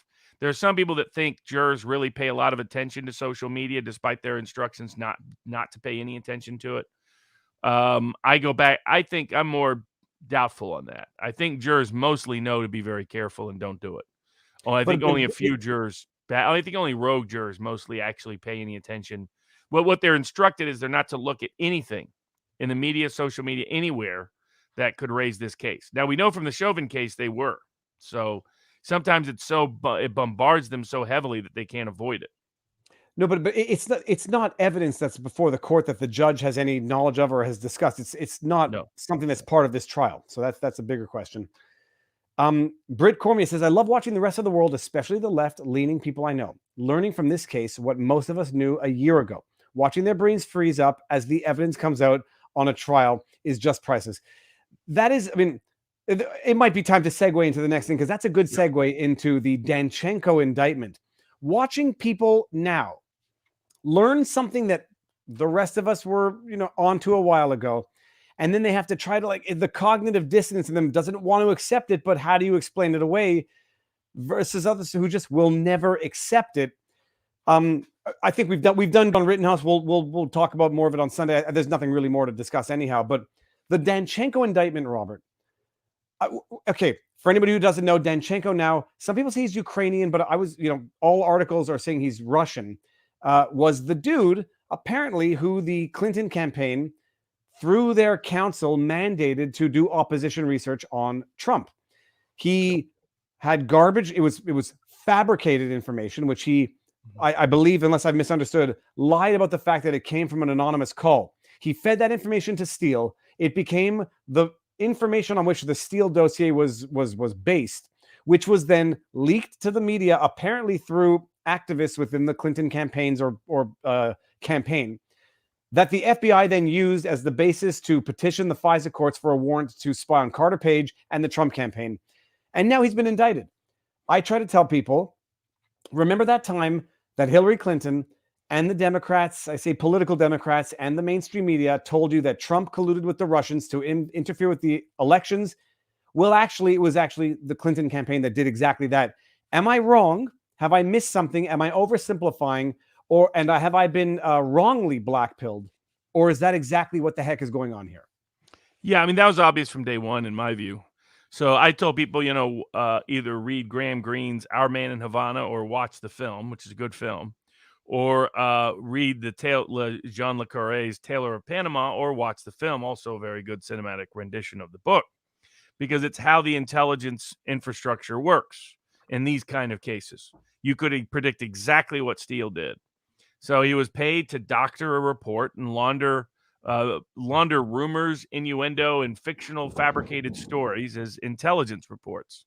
And the goal was to launder it at multiple levels. So you start with the fake reports, the rumors, the innuendo, the nonsense. You get them to report it to someone who's an ex-intel agent as an intel report.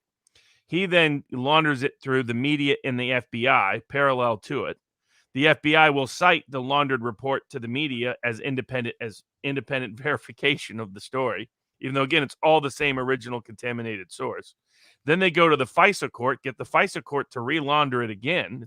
Information laundering works like money laundering. It's the same thing. And it was multiple levels of laundering of information until suddenly it becomes a known fact that all these crazy, ridiculous stories about Trump, that if you knew anything about Trump, you knew had no chance of being true.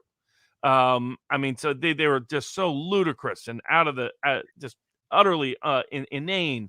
And that's how people like Glenn Greenwald, Aaron Mate, Matt Taibbi, a range of people, Michael Tracy, all these people on the left right away were like, this is obvious fake news. The Duran, the people at the Duran, which you can find on YouTube, people at the Gaggle, which you can find on YouTube and on Locals, all of them knew this was utter nonsense. So now, why didn't Durham indict 4 years ago? This information was available in 2017, 2018. From the time Durham has been on the case, this was known. And yet he waited until a year after the election when it could have no political impact to bring the indictment. Tells you what Durham's really up to. Yeah, no. It is quite literally the wrap-up smear, but on a political and and a court legal level as well. It's like, laundering information, and by the end of the day, it becomes a fact just by virtue of its own fakeness. Yeah, why did this not come a year ago? Correct. And I think that, and there's some people that are still optimistic that Durham is that this means Durham is going to go further to people that he's actually going to reach the Clintons, that he's going to reach, high-ranking Clinton lawyers, that it's going to reach Comey, that it's going to reach Peter Strzok, that it's going to reach Andrew McCabe. Don't go betting on it. The way he cut that deal with Kleinsmith meant he was going to go nowhere up the chain within the institutional ranks of power. He's just going to hit a few of the low-hanging fruit of the outsiders, the smaller scale lawyers, the smaller scale participants who committed obvious crimes, wait until the last possible minute to indict any of them. And the way he handled Kleinsmith means he's not going up the food chain. Anybody who's telling you that is not paying attention. Well, and also, I mean, it's not just a year later. It's not just after 2020. It was the day or two after the November 2021 elections, as far ahead of the midterm. What do they call the midterms? The 2022 elections, as far ahead of that as possible. So it's going to be forgotten by then, and as far as humanly possible before the 2024 election. So, but some people are going to say you waited long enough. Now it's going to impact 2024. It's part of the plan. Trust the plan, and it's playing out as it should. Right. But probably, arguably, undoubtedly, information that would have been more useful in October 2020 than November 2021. I think we can all agree on that. But what it is vindication for all the critics of Russiagate, and it's damnation for those New York Times writers who won Pulitzer Prizes feeding this nonsense to the world, all the media people who were complicit in this intel operation. But it's not like some people said, man, this is totally new. And I'm glad people on the right, the Stephen Crowders, the Jesse Kellys, the others are saying that, the next Republican president needs to purge the FBI, needs to purge the CIA, needs to purge these apparatus. Said that. But that's long overdue and past due, frankly. This has been around. Again, there's a reason why Our Man in Havana is written in the 1950s and Taylor Panama is written in the 1980s. This has been a long tradition within the intelligence. It's the way the intelligence world works. It's rumor, hearsay, and innuendo laundered through multiple levels, and they pretend it's, the ultimate thing, remember, was FISA warrants have to reach so many stages of verification and authenticity. I had all these people attacking me on Twitter at the time, saying, "Oh, Barnes, you don't understand. If it reached a FISA level, that means it's absolutely the highest level of evidentiary validation." It's like, what world are you people living in? So, but the validation is nice. It would have been a lot nicer a year ago when it could have had meaningful political impact by Durham. Once people appreciate how certifications work, those little emblems you get on the can of tuna that says it's dolphin friendly, and then you realize that they license those out with little to no oversight as to how they're used, but you feel nice seeing the certification as though it's a certification of quality and process. That doesn't taste like a little bit of dolphin that you just ate. Well, it happens with the FISA courts. You're right. And they said, the FISA courts don't just rubber stamp warrants. Well, first of all, they might not rubber stamp them, but they might just rely on falsified information coming from FBI attorneys who manually, physically alter, fabricate evidence in order to get the warrant, and they don't inquire further because everyone is circle satisfying each other around their own respective certifications. Well, the FISA court says it's an FBI attorney. Surely they're trustworthy.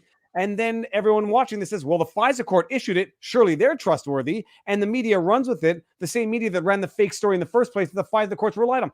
Circle jerk of fake news is what it is.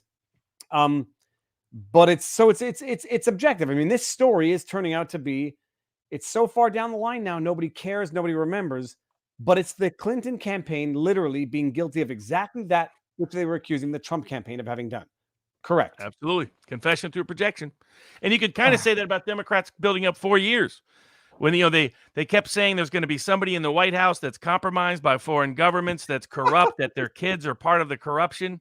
Well, that's our current president. Well, that's up, Robert. It's an organic segue that you built in there. I don't know if you planned it, but let's talk about the children getting their parents in trouble, or what the parents' Justice Department now going after journalists for their children's diaries, quite literally. So the big story of the week. I got a message last week. It was a release.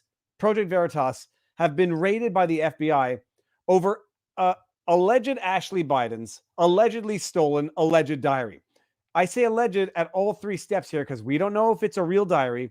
We don't know if it was stolen, and we don't know what was the first one? Well, we didn't know until the FBI decided to start raiding people over it, because they don't raid people over fake diaries. Well, but who knows? But Robert, who knows? Maybe it is a fake diary, but it's a good pretext to raid and harass Project Veritas.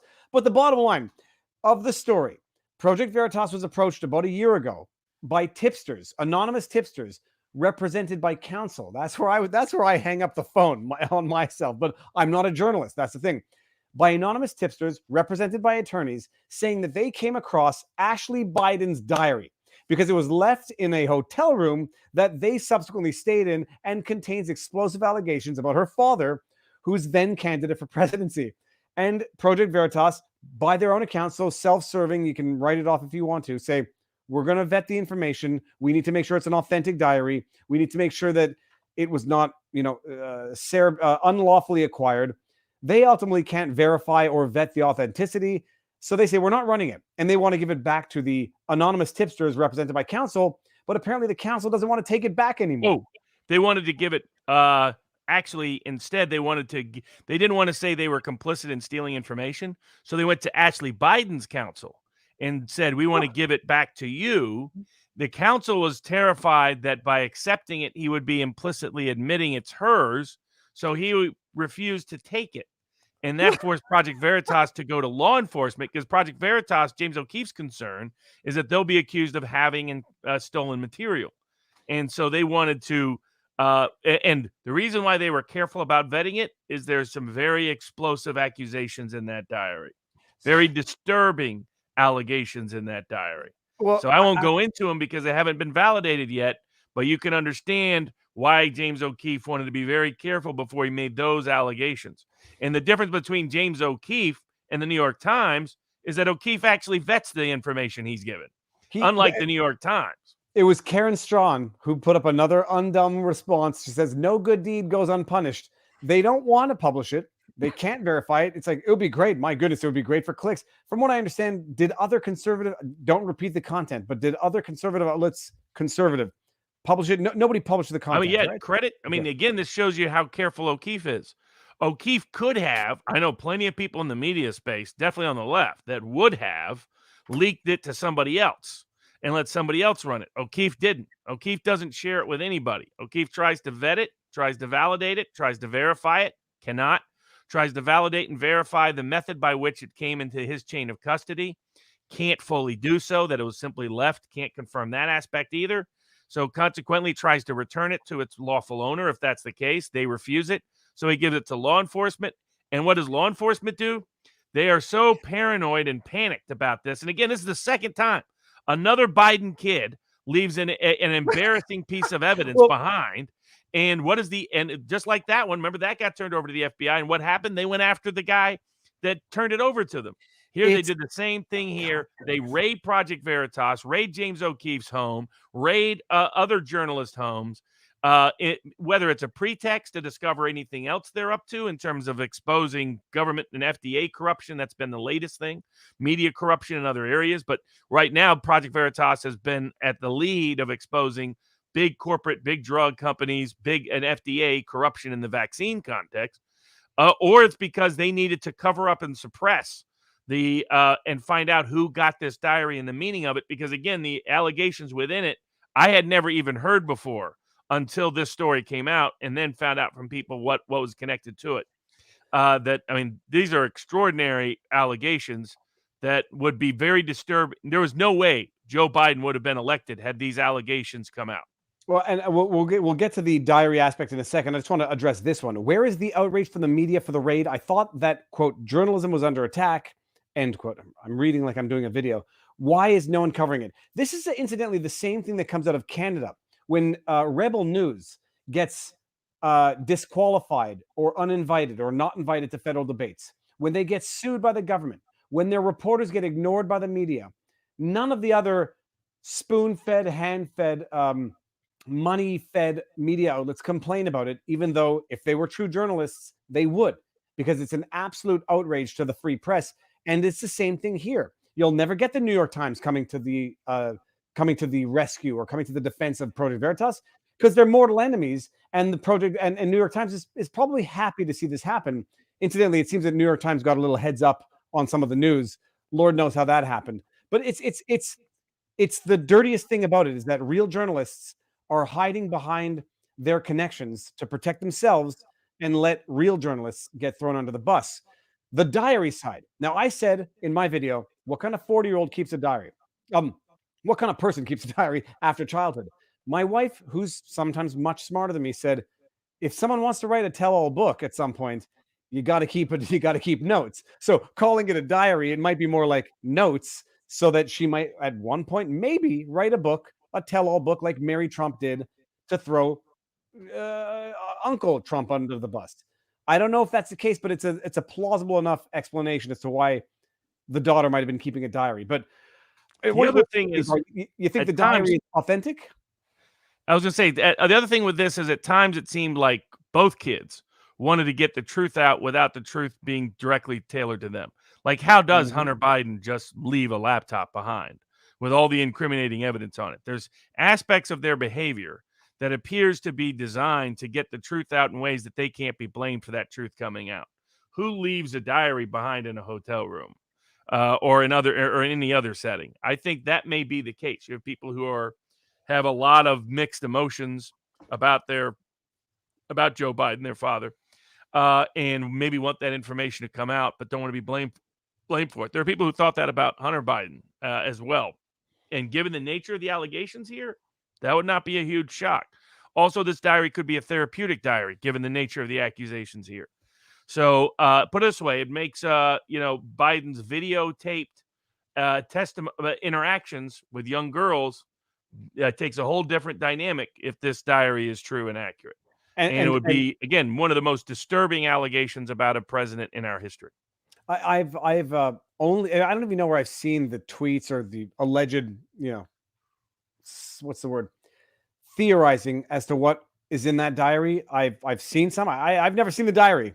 I'm not a journalist, and this is why I say people email me all the time and say, like, here's a document. It'll be a good leak. It's like, that's not my wheelhouse. Don't send it to me. I'm not even. I don't even. Sometimes I don't respond to the emails because you can't verify this. It's not my role in the world. But I know what I know of some of the accusations of what was in that diary. I just, from the get-go, I was like, it's a fake diary. This was all a setup to begin with. But you make good, compelling points. It's like cry for help, therapy, or tell-all. I mean, it could be one of the three, all of which are equally plausible. And now that you bring up going after the computer guy for hacking the computer that Hunter Biden gave to him, it smells a little more like that than what I initially thought. Yep. And their reaction is such that in order for them to justify these warrants, they're going to have said under oath that this was an authentic diary. Because otherwise, if it's actually a fake diary, you don't have grounds to do any search warrants. Well, unless you pretend it was fake so that you can harass Project Veritas and James O'Keefe. But maybe, but even to harass them, you got to get a judge to sign off. And if it's a fake diary, you don't have grounds to do anything. There's no crime there. Unless in this Kleinsmith 2.0 says, I think it's a real diary, and so let's issue a warrant and let's go get him. I mean, there's so many ways it can be played politically, but it can be played politically any number of ways. So we'll see. I mean, Project Veritas and James O'Keefe, love him or hate him. And I don't know how anybody can hate them at this point in time. They'll follow up with it. And to his credit, he's defending himself very well in the court of public opinion. That's the right way to do it. Didn't let them intimidate him with the grand jury subpoena that tried to pretend that information is private when it's not. What's private is what the grand jury knows, not what you as a target of the grand jury knows. The government loves to mislead people on that. and to being public about this and pushing back against it right away, and getting out what the underlying story was. I mean, without going into details of the underlying story, he didn't let them use this as a way to intimidate him from talking about what took place. Yeah. And now a lot more people know about this diary than knew about it before. My guess is they thought that doing this wave of harassment would shut people up to not look at it any further and to be terrified. I better not get near that. That's stolen material. The federal government will lock me up. Instead, it had just the opposite reaction. They misread James O'Keefe, but it's more sign the Southern District of New York is still the most corrupt federal prosecutor unit. It's almost an eternal truth. It's almost eternal truth number 3 status as to how true that is. No, it's crazy because you hear the FBI and the SDNY. I mean, those are acronyms now that will live in infamy. And so it is a very true thing. I never even knew of this diary until this happened. And now I'm asking a lot more questions. And we will follow up on it when it happens. There's no question. Can Veritas find out how the New York Times was informed? No, they keep their sources anonymous and nobody presses them for their sources. But that doesn't cut both ways. It might come up in the deposition of the New York Times, since they're suing the New York Times, as evidence of continuous malevolence. Is it possible that a drug-addled brain tends to leave that's an interpretation of Hunter's conduct, but now you're seeing the sister do the same thing. At what point does this become a broader pattern of families hiding family secrets who want those family secrets to come out, but don't want to be accountable or responsible for how they come out? It's Robert. You don't leave your diary knowing it's your diary in a hotel room, unless this would be a deliberate act for some purpose. Going back to the pills of the evening. Blue pill, red pill, or white pill, black pill. Robert, right now, this would be considered a black pill moment because, yes, this is a cry. It could be very easily and very realistically a cry for help from people who have been systematically abused over an extended period of time, and they can't come forward, but do everything in their power to have someone come forward for them. And what do they see happen? If it's a James Ellroy novel or a movie, the FBI comes in and says, nope, you're not going forward with that. And we found a way to shut you up. And now they know damn well their best attempts to go public surreptitiously through other people have been foiled by Biden's own DOJ. And if anybody doesn't think it's a problem, John Turley himself, the leftist who doesn't realize he's no longer a lefty, says this is a gross conflict of interests that the Department of Justice should be avoiding. You have a personal secret police of the President of the United States covering up his scandals and corruption. Another example of confession through projection. What they accuse Trump of is what the Biden administration is actually doing. But I would suggest one thing for James O'Keefe. Sunny Florida is a much better climate than the Southern District of New York these days. No doubt, Robert. I think a lot of us up north are thinking the same thing these days. Could the FBI think there is evidence for who delivered the diary? Maybe it wasn't really Veritas they were after, but I'm sure officially that's the case, but you don't need a search warrant for that. So were there any search warrants executed during the Clinton email scandal? Or was there none? So I have no doubt that the commenter is correct. That's what their legal pretext for searching everybody is that this was a stolen diary, and that they're looking for. But I mean, a stolen diary is grounds for federal search warrants now. I mean, come on. So disposing of an unlawfully procured firearm in a dumpster is not. I mean, that's I don't know how these things work. It just doesn't seem that they make sense the way I'm looking at them. No doubt whatsoever. Go ahead. Oh no, I was going to say. So by the way, the BI Business Insider Portnoy. I mean I haven't looked into that yet, but that's the Business Insider bombshell story that alleges sexual improprieties against Dave Portnoy, president of Barstool Sports. He, I wouldn't, as his attorney, I would have told him not to do it as well. And reading the comments in response to his 2-part tweet video response to the accusations, I wouldn't have done it. Nothing good comes of it. You're not going to convince anybody who doesn't already believe it. But allegedly, accused of sexual improprieties. He's a 40-some-odd-year-old single man doing what I guess I can't relate, but what 40-some-odd-year-old single men do, which is, enjoy life and hook up with younger women. And some of the younger women seem to be saying that he did things that were not proper.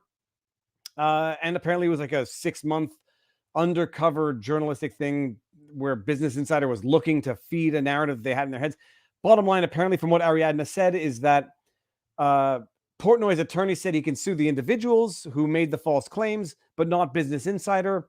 I mean, at first glance, I would tend to agree. Business Insider is reporting the words of others and therefore has, lesser, if not impossible, obligations to verify the truthfulness of them. So you go after the original people making the statements. But I mean, Robert, if that's the 30,000 foot overview, what do you say?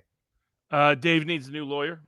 So the Portnoy's, because this is a political war, as soon as Portnoy, not only came out on sort of the GameStop side of the aisle, but also against a lot of the lockdowns and a lot of and against cancel culture, he has been the target of media harassment and media libel campaigns. So I think he could absolutely sue Business Insider because I think they're the ones who instigated a mostly false story. Because it appears when you dig in, you find that basically some women approached Portnoy with particular fantasy interest. He fulfilled those fantasy interests, and they explained that he fulfilled those fantasy interests, but that there was, but if you take out that context, it sounds bad what he did. Not that there was no consent. There wasn't a credible allegation, in my view, that any of this was non-consensual. That this was my advice to Portnoy also is be careful of women who, hey, by the way, I would like this fantasy fulfilled. Not when you're at your level. Be careful.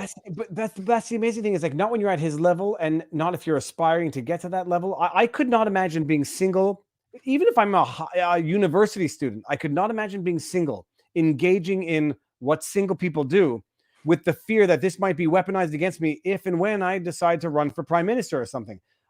This is not confession through projection. I know my sexual history. Very little chance of anything like that ever happening, ever. Been married. I've been dating my wife since 1999. But this makes it impossible to date. Like, forget all the other stuff. How do people do things anymore without this being at the front of their heads? Yeah, and especially when they try to dig down because Portnoy engages, or entertains certain fantasies of various potential dates. They wanted to try to associate that with non-consensual activity. There's no evidence of non-consensual activity, period. And so that no credible evidence that I've seen. And they've been looking at this now for years. There were some videos that leaked some years ago, et cetera. For Portnoy, he sees part of his brand as opposition to cancel culture. So he was not going to be intimidated by this. He was not going to be pushed back on this. And I think he should sue Business Insider to the degree Business Insider lied. And the best analogy of this, the Rolling Stone case. Now, don't hire that law firm. That's Claire Locke, who's, again, credibly accused of being a racketeer and RICO conspirator with the Dominion Corporation. That's not my words. That's Alan Dershowitz's words. But the hire a much better law firm than they mismanaged the Rolling Stone case, in my view. But and I don't say that just because they helped cover up for congressmen committing bad acts against the Covington kids, but I do tend to remember. So he should have better. Never forget, never forgive. Hold the line, Robert. Let's Exactly. Get that out there. That's the future coming Viva Barnes Law.locals.com t-shirt is going to be never forgive, never forget, and hold the line. And so credit, the Portnoy's been unwilling to be impacted or affected by cancel culture, has pushed back in the court of public opinion because this is a war in the court of public opinion. And I think he absolutely could credibly sue Business Insider for a very misleading report that the evidence did not support at all. That basically you could just sum up the story as girl has fantasy, girl seeks Portnoy to fulfill fantasy, Portnoy fulfills fantasy, media lies about it. That's what happened. Yeah, I was watching his video. What drives it, not what turns my stomach, is watching the comments, because you can predict I'll call it a troll for lack of a better word. You can predict what a hater response is going to be. You could draft it yourself if you have half a brain, because you know what they're going to say. You know how they're going to twist your words. You know how they're going to move the goalposts to continue the attack. You just know it. It's not a question of intelligence. It's just a question of strategy. And it's irritating. And so you put out a video like that and people are just going to make the comments they do, and it's not going to make you look or feel good. But truth is the truth. If it is the truth, and then you have to deal with the people who are going to do that regardless. So it was an interesting story. I would not have put out 20 minutes of video response myself, period. I might go with the higher level, ignore it, or, a quick tweet, nonsense, I'm suing Business Insider or something along those lines, but not a 19-minute two-part video response, which can be too easily misconstrued. But anyways, that's Portnoy's dilemma. It's what you get when you're a 40-year-old man single and you want to date younger women. At your level, you're a target. And Well, yeah, and you're very, very successful. So, I mean, it reminded me of the Julian Assange case, right? Where women approached Julian Assange, later claimed something was assault because the method of birth control was in dispute. And again, ultimately, those charges were ultimately all dismissed. And like I said at the time, if using birth control in a way that was unanticipated is now considered assault, there's a lot of NBA players that have claims against a lot of baby daddies out there. That so what was it called? It was called it was not called stealthing. I believe it was called stealthing, which is surreptitiously removing a prophylactic during the act of sexual intercourse, thus rendering it protected intercourse to unprotected, which in certain countries is actual assault. Right. Yeah, but again, the evidence for it was weak. The women were the ones who approached him. And again, if that's considered assault, there's a lot of women that said to a lot of famous wealthy men, hey, don't worry, I'm on the pill. And then all of a sudden, Junior's coming along and you're paying for 18 years, to quote Kanye. And this where maybe having a neurotic mother to instill all of the worst stories in humankind pays dividends, where sometimes you don't even have to have sex. You can do oral stuff and then discreetly exit the room and then get pregnant from that. It's a crazy thing. People have thought about, wild things. Okay, Robert, shifting slightly to something. Do we do it? Well, let's just shift to Alec Baldwin for 1 second, because there's civil lawsuits that are in the process of being filed on behalf of the child and the father. I mean, we all know the facts of Alec Baldwin, his incessant inability to stop talking. I'm not even going to do the factual recap. The question is this: in a wrongful death lawsuit, what's the basis for the 9-year-old son to sue for wrongful death and the husband? There's a concept called dolorous. It's loss of enjoyment of the love of another for a personal injury. Does that exist in the United States? Yeah, called loss of consortium. So it depends on the state and the rules as to which state applies, because we have a lot of old rules here about. Originally, it was designed that you could only recover as a kid for the labor value you had, because that's where loss of consortium originated in the U.S. But now it's more broadly. So, I mean, there's claims against Alec Baldwin that are anticipated, claims against all the production companies that are anticipated, potential sabotage that's at issue. The people doing the best or most intriguing breakdown of this is Eric Hunley and Mark Grobert on America's Untold Stories. They had me just listen in on part of it last week, of all the very interesting dots that are on the board. And you can decide which dots you want to connect and which ones you don't think are connected. But there is a shocking backstory here of potentially, in terms of the very unusual connections that, it's like it has aspects of a hush-hush episode from Viva Barnes Law.locals.com. In terms of really, really peculiar connections that when they were first telling me about them, I was like, that can't possibly be true. And it's like, no, that can't possibly be true. And it's one crazy connection after another crazy connection after another crazy connection. So we'll see how it develops, but the lawsuits are definitely coming. Alec Baldwin definitely has some degree of liability. The production companies have some degree of liability. And the question is where else the liability goes. But the least amount of liability may be the person originally blamed, the armorer. The armorer may be the most innocent in the group.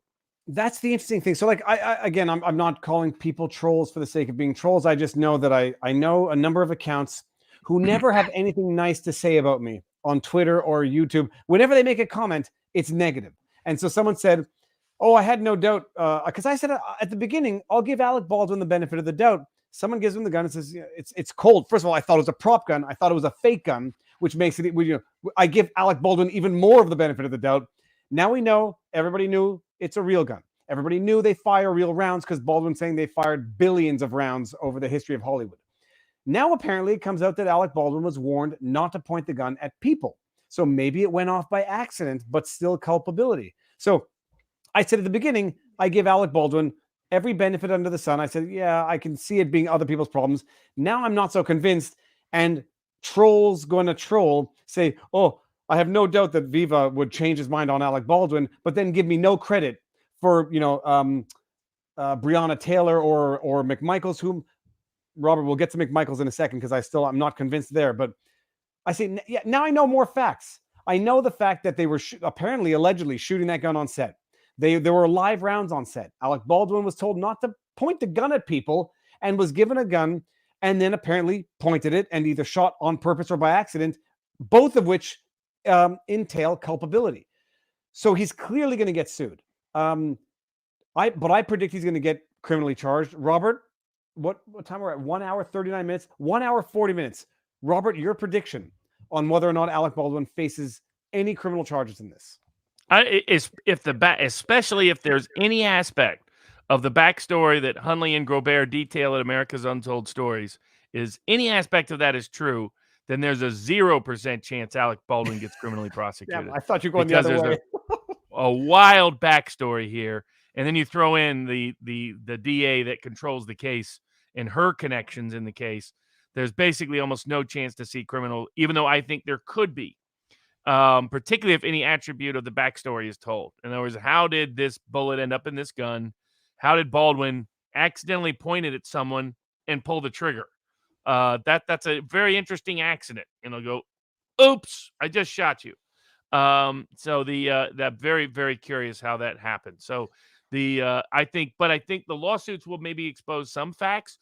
But if there's some of this backstory is true, there may be a lot of hush money settlements and everything go away. And instead, it looks like they're going to use this to justify a new round of gun control. But this time, gun control culturally, even though there's legislation already in California that is being initiated and instigated to ban the use of guns on movie sets, with the real goal likely being to use Hollywood to send a message to everyone else about guns bad. And so it looks like there's a lot of politicization that's taking place. Whether that was intended from the get-go is in dispute at some level. But there seems to be a potential for a backstory here that's very revealing, that it might not be completely 100% accidental what happened. Well, so everyone should go watch Mark Robert and Eric Hunley's. It's called Dots, Connecting Dots, I think is the thumbnail you'll see.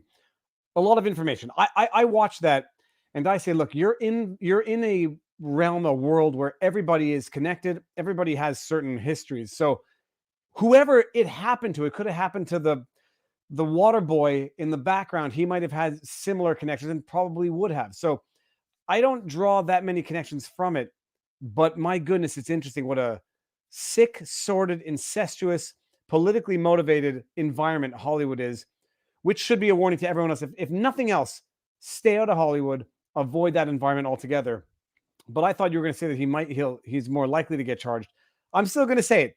And even if I'm right in a month or a year, I've been wrong enough in the past that I will not be able to rely on that unlikely rightness to say that I'm smart or whatever. It's just I'm placing a random guess. But the facts are coming out. They're very, very, very bad.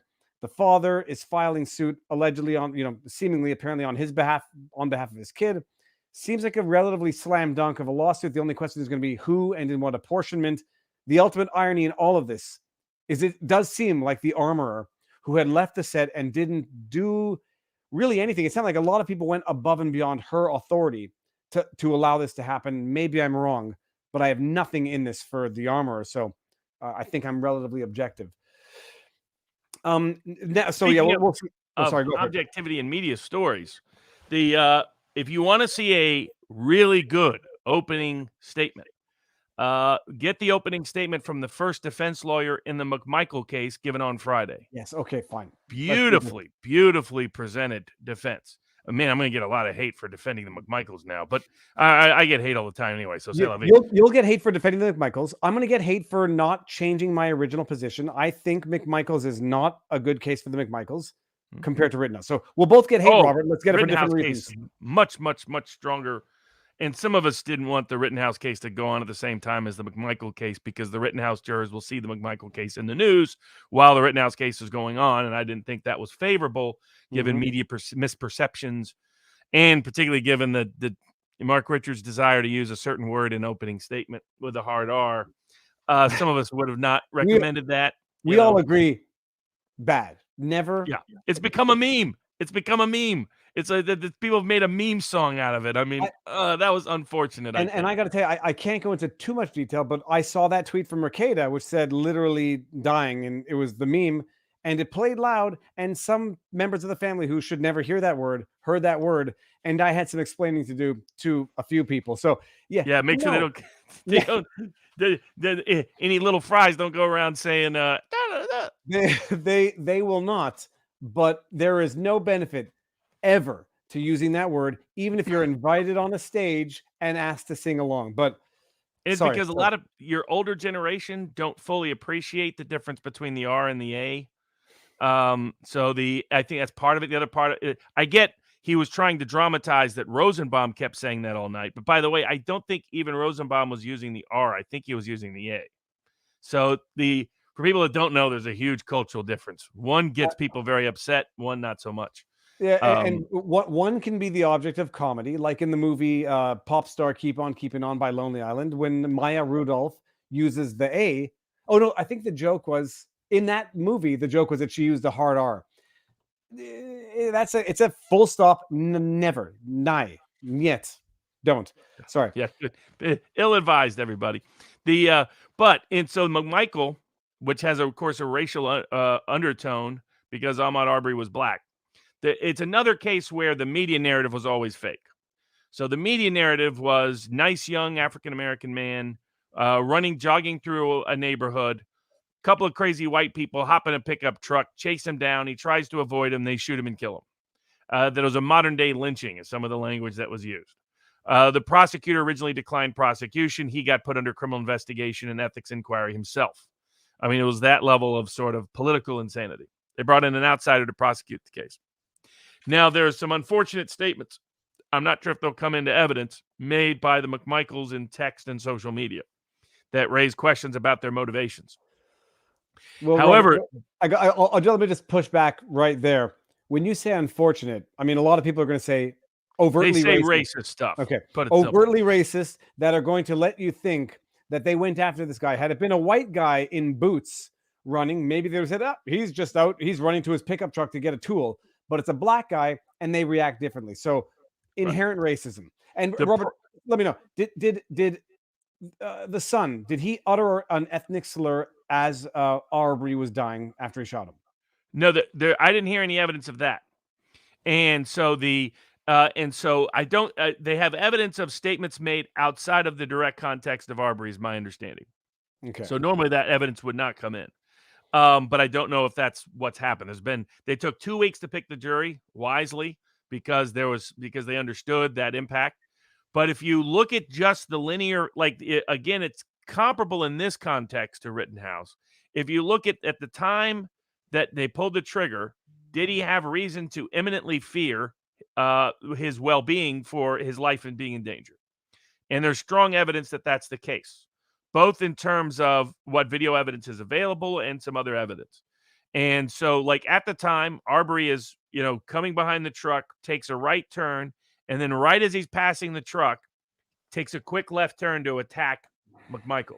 But even though McMichael's holding a gun there at the time. But Robert, stop there. When he took a hard left, did they not strike him with the truck? I mean, that's one of the issues as to whether or not they're saying they struck him with the truck earlier. So not that they struck him at that point. Okay, because I might argue in the truck at that point. Let me play devil's advocate. I might argue that that's a distinction without a difference. They hit him earlier, and this dude now is running for his life after having been struck by a car. And then it may have that in mind at some level, but at the time he runs in front of it, he knows there's nobody in the truck, that the father's on the back and the son is outside of the truck. So he knew there was no risk from the truck hitting him at the time he took a sharp left turn, because there's nobody driving it. There's nobody even inside the cab. And he sees McMichael with the gun and attacks him. Now, again, maybe he had self-defense arguments himself, but that's different than McMichael's position. So at that moment, there appears to be not a lot of doubt that Arbery initiated that attack in that moment. And in fact, there's video footage of him punching McMichael in the head and of him trying to pull the gun away. So if you just look at that moment, it looks like a clean self-defense. It's again a case where the prosecution is about don't look at that moment, look at the broader context. And so now the problem the prosecution has is the media narrative is false. Like the prosecution's theme was this is a case about assumptions and driveways, which was not the best mixed metaphor imagery, but was trying to say they just assumed he had committed a crime. They had not witnessed it. They did not have evidence of it. The problem for the prosecution is it turns out they were right. And the Ahmaud Arbery was not jogging through the neighborhood. Ahmaud Arbery was not a guy who just liked, oh, look at how beautiful the river is today. As I think we said, at least I said at the time, that story was never going to hold up. I'm just bringing up chats to let everyone know that we don't go easy on anybody here, Robert. You make public statements and you're going to get the critique from those who disagree with you. Yeah, the original narrative, King James coming out, and King James is Robert, what's his name? His full name? LeBron James. So he says can't even jog anymore while being black, and we knew that was we all suspected that was probably an oversimplification. It turned out, and then I said, I don't even care if he was burglarizing. I don't even care if he was actually stealing things, although he wasn't because he had nothing in his hands when it happened. Then I get accused of being a sissy Canadian who doesn't care if he gets stolen from. We'll all get grilled and skewered on different aspects of this. So we knew the original narrative was false. Okay, fine. He was checking out a place. He was suspicious. The question then becomes, did they have any lawful authority to initiate a citizen's arrest, having suspected that he was running on the street, or even if they suspected that he had been burglarizing a property? Then the question becomes, they hit him with a car, continue chasing him. At what point does Arbery, is Arbery entitled to defend himself? Wisely or not so wisely, by trying to grab a gun from an individual who has one with his father in a pickup truck with another one. Like, might have been not the smartest thing, but this is where the defense opening was brilliant. So first of all, he thematically united the storyline. He said this is a case about duty to family, duty to your neighborhood, duty to yourself. And he made it about a neighborhood story of which the McMichaels are only a part, who are witnessing crime after crime after crime in their neighborhood, who when seconds matter, it takes the police minutes to respond. He would come back to that statement. Yeah. He talks about everybody else that was worried about this individual, that Ahmaud Arbery had been seen videotaped 4 different times, that the image of him had been shared throughout the neighborhood, that everybody was on the lookout for him, that he had been approaching a single mom's house with young kids in there, and they're worried about what was going to happen there, that they had tried to catch him before and he had meaningfully escaped, that he acted like he was armed in prior settings. So he sets up the back. He has a good overarching theme. Then he sets up the backdrop very, very well. Infers for the McMichaels knowledge that the community had. And I'm curious, evidentiary-wise, how he's going to prove that. But what he had, because the big question was, did they have probable cause that he was fleeing a crime? And if they had the knowledge, Robert, actually, a crime of a certain severity, right? A misdemeanor would not be sufficient. Felony, correct. Okay. Did they have probable cause? If you witness any crime personally, then you can arrest, you can detain someone.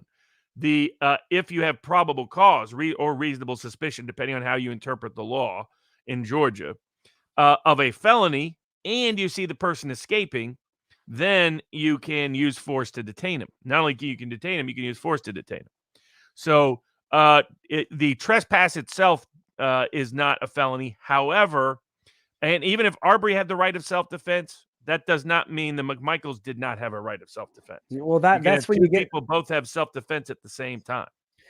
And so the issue here is it's not a certain level of criminal trespass can be a felony, but more importantly, it's burglary. And what's misunderstood sometimes by people out there is in Georgia, burglary does not require you steal anything. It just requires you have the intent to do so. So what they see is they see him fleeing. With the history that he'd been there at least 4 times before, they believe 5 times before in just the months leading up, that there had been multiple robberies that they attribute to him. And the question is, did they have probable cause based on their collective information and the way in which he ran away?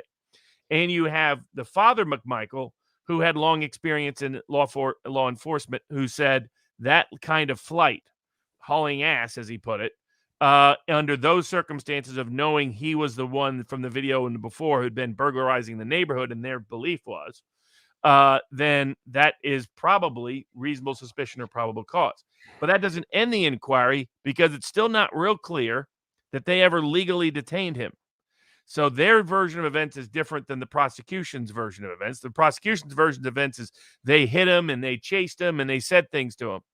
Their version of events is very different. Their version of events is that they actually let him pass. They kept trying to talk to him. They were trying to actually avoid him. They were just trying to get him to stay within the neighborhood long enough for the police to arrive. They weren't trying to immediately detain him themselves because they were afraid that he was armed. And so you have different contexts, whether that's false imprisonment or not. Do they have evidence beyond reasonable doubt? But if you want to see a persuasive opening statement, how you take thematic ideas, take a narrative structure, take chronological evidence, and blend them all together, it is brilliantly done by McMichael's lead defense counsel. If they pick a good jury and the evidence supports what he said in opening statement, the McMichaels will be acquitted. If they pick the defense-friendly jury, I should say, 'cause some people will be mad at me for it. But what is the case is Ahmaud Arbery was casing out places and robbing people. That's what Ahmaud Arbery was doing.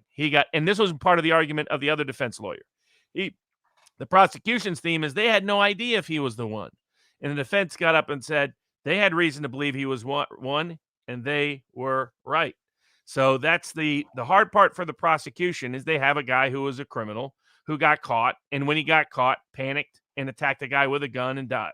Well, and I know people can give you a hard time, Robert, and I'll highlight this. I disagree with you on this on the substance, but I understand what you're saying on the issue is that from the persuasiveness of the opening statements based on what the evidence may likely show or might potentially show.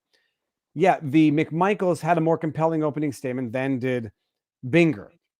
The issue is going to be, I took a note, when seconds matter, the cops are minutes away.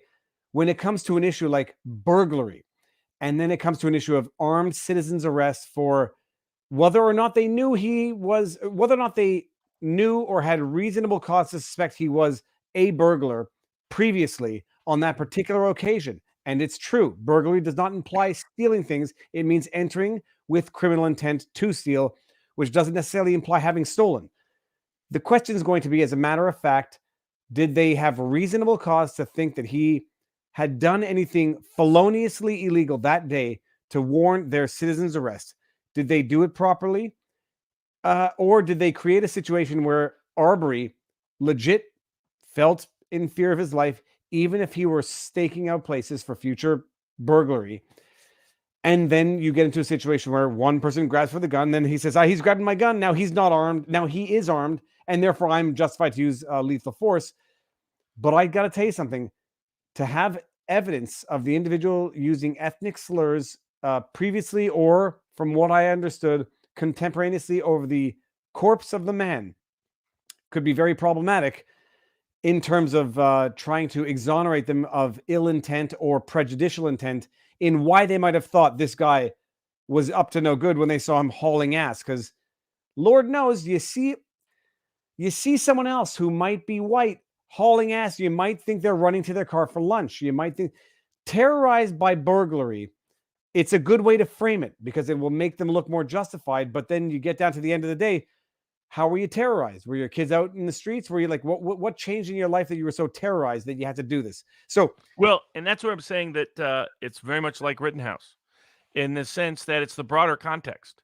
So if you solely focus on the moment in time and when he's attacked by Arbery, then you have a pretty straightforward self-defense case. At that particular frame, at that one moment, Arbery reaches for the gun. Back it up 30 seconds. To Rittenhouse, right? You only focus on when he pulls the trigger, what happens right before it. Pretty good self-defense case. If, on the other hand, you broaden it out, you get people who, in the Rittenhouse case, say he should have never been there. And in the McMichael case, say they should have never been there. Now, there's a stronger argument for the prosecution in McMichael than there is in Rittenhouse.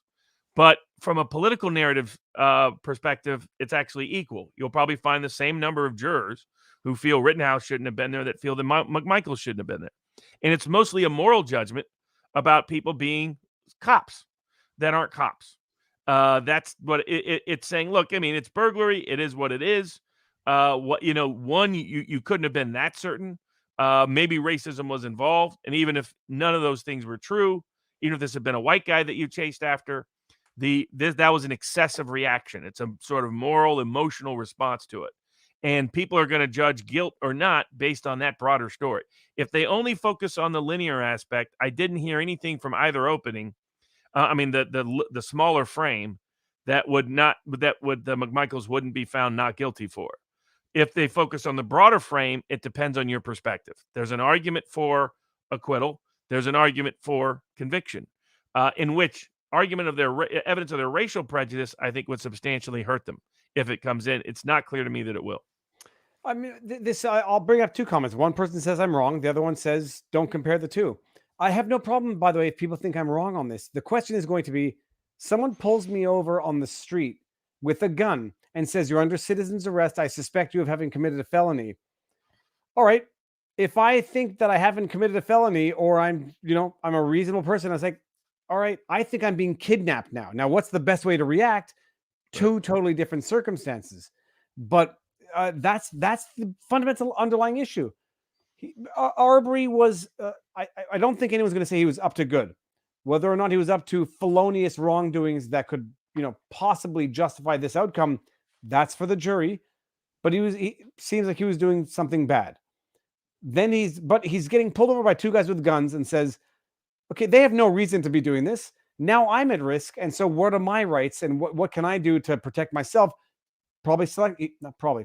Selected the wrong option, because grabbing the gun when you have two people, it's just like, that's where it goes. But then the question is going to be, they put him in that position. This is a guy who they have no reason to be doing this to, who might very well think, I won't use inflammatory rhetoric, I'm getting kidnapped, and I'm going to try to do what I think I'm going to do to get out of it. And it was the wrong thing. So, mutual self-defense, I know the theory is out there, and I can imagine circumstances where it occurs, but it's going to be leading up to the moments of, you have, whether or not they hit him with the car when he darted left at the last minute to grab the gun. Was that the last resort because they wouldn't leave him alone?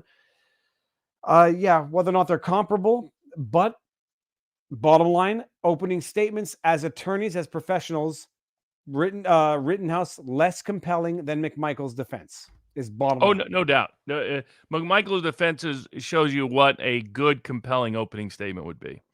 That it has a broad thematic structure, that it has a good narrational component, and that it gets to details of the facts in ways that sound simple and easy and make it sound obvious that the defendant should prevail. So it's really keeps a wonderfully even tone throughout the process. Uses visuals intermittently very effectively. So it's really probably could have done a little bit better with visuals, but that's about all. But really, really well done. I mean, he incorporates the fact that McMichael has a 3-year-old kid at the time, 3-year-old son that he's living there with his and a 3-year-old grandson for the father. So, I mean, little things like that, like he blended in the single mother with 3 kids, that Arbery appeared to be approaching her house at night, and Scary said, brilliant ways to play into how do I get the jury to think of this case through the McMichael's eyes. And that's what he did. And if you see it through those eyes, if you see burglary as invasive, dangerous, risky, because you need to, in order to feel okay with them trying to track him down and prevent him from leaving the neighborhood. And that's what was very effectively presented. But again, it really depends on the jury, because you have very strong core beliefs. You have people who really think citizens arrest, no problem, we need more of them. And you have people who think that's really, we don't want people with guns just randomly chasing after people. So it's such a strong belief. And it's similar to Rittenhouse in the sense that you have people who believe we absolutely need people to defend people, from looting and rioting and arson and attacks on our community. And you have people who believe you absolutely should never be there whatsoever. And it's outrageous and outlandish to be there. I have no doubt that Little Binger thinks that about Rittenhouse. So it's the deeper moral political narratives that are the backdrop that are going to ultimately shape the outcomes in the case based on, frankly, both cases will come down to jury selection. Who picked the better jury? That will be, or what was the random luck of the jury? That will dictate both cases, in my view. Well, no, I think the facts are much less favorable in McMichael's. Oh, yeah. In McMichael, they're weaker. The defense is nowhere near as robust as they are in Rittenhouse. All right. Well, on the issue of Second Amendment, Robert, I don't know what the case is, but what's the Second Amendment going before SCOTUS currently? Yeah, so that was heard this week. It's the New York case, and the question is whether the Supreme Court is going to shift the perspective of how they rule on the Second Amendment cases that could impact everybody else. So if they go to no longer this sort of tiered scrutiny of strict scrutiny or intermediate scrutiny or rational basis review, but instead say, let's look at tradition, let's look at the history, let's look at the text, and see whether or not this particular method of owning or using a gun had Second Amendment original constitutional protection by the original intention of the Second Amendment. If they take that path, that will make a more robust Second Amendment protection, and some of the questions appear to lean in that direction. So it looks like the Supreme Court will expand the protection of Second Amendment rights this term, which is, I've been predicting this for about 6 months now. And this case and the questions asked suggest that will be the way it goes. All right. An innocent person in Arbery's situation would have insisted upon police arriving on scene to arrest McMichaels for brandishing and assaulting with a deadly weapon. A guilty person prefers to flee. Look, I don't know. I mean, I know that if you've been chased for long enough with people with guns, my reflex would be if they wanted to shoot me, they would have already done it. Someone made a joke about detain me. I wouldn't make that move to grab a gun. I might run in every other direction possible, and if they're going to shoot me in the back, it'll be clear enough from the facts. But yeah, no, look, the facts are what we know them to be as of now. We'll see if something outrageous comes out or unknown comes out during the trial. But I know what I believe based on the facts currently in both situations. But I did learn a lot of new facts in the Rittenhouse case. Robert, let me just see. Hold on. There was one other one, which I think. And then, the other big topic is vaccine mandate topic. Yeah. So we're already over 2 hours. Let's just do it until my wife comes down and gets mad at me. What's up with the vaccine mandates? So as predicted, the OSHA rule triggered lawsuits right away. Because the OSHA rule is the kind of rule that it is, you can challenge it directly in appeals courts. You don't have to go through district courts. So it was challenged in a bunch of appeals courts the day it was issued. And that's, in my view, why the Biden administration waited 8 weeks between the time they announced it and issued this emergency order. This emergency order took 8 weeks to issue, but they can't wait for a few weeks for notice and comment. I tried to find what I thought was the emergency order. Is it a 462-page document? Yes, it is. Okay. I mean, admittedly now, everyone, there's a lot of footnotes in there, but it's a 460. Nobody's reading that. Nobody can. Okay, sorry. So the executive order is a 400 and some odd page document. The emergency order, the emergency rule established by OSHA. That's bull crap. That's garbage, because first of all, nobody drafted that overnight. So that's been a long time in the works. Nobody's reading that, and they know damn well, because I started reading it. I was like, and they're going into the rule. They're going into the criteria of issuing the rules and the functioning of small businesses. Okay, fine. So I cannot cover that, but I glossed through it. So you got your rule, and now they're challenging it. Yeah. So I mean, the problems with the rules. First of all, it's an emergency rule, so it's which means it did not go through notice and comment.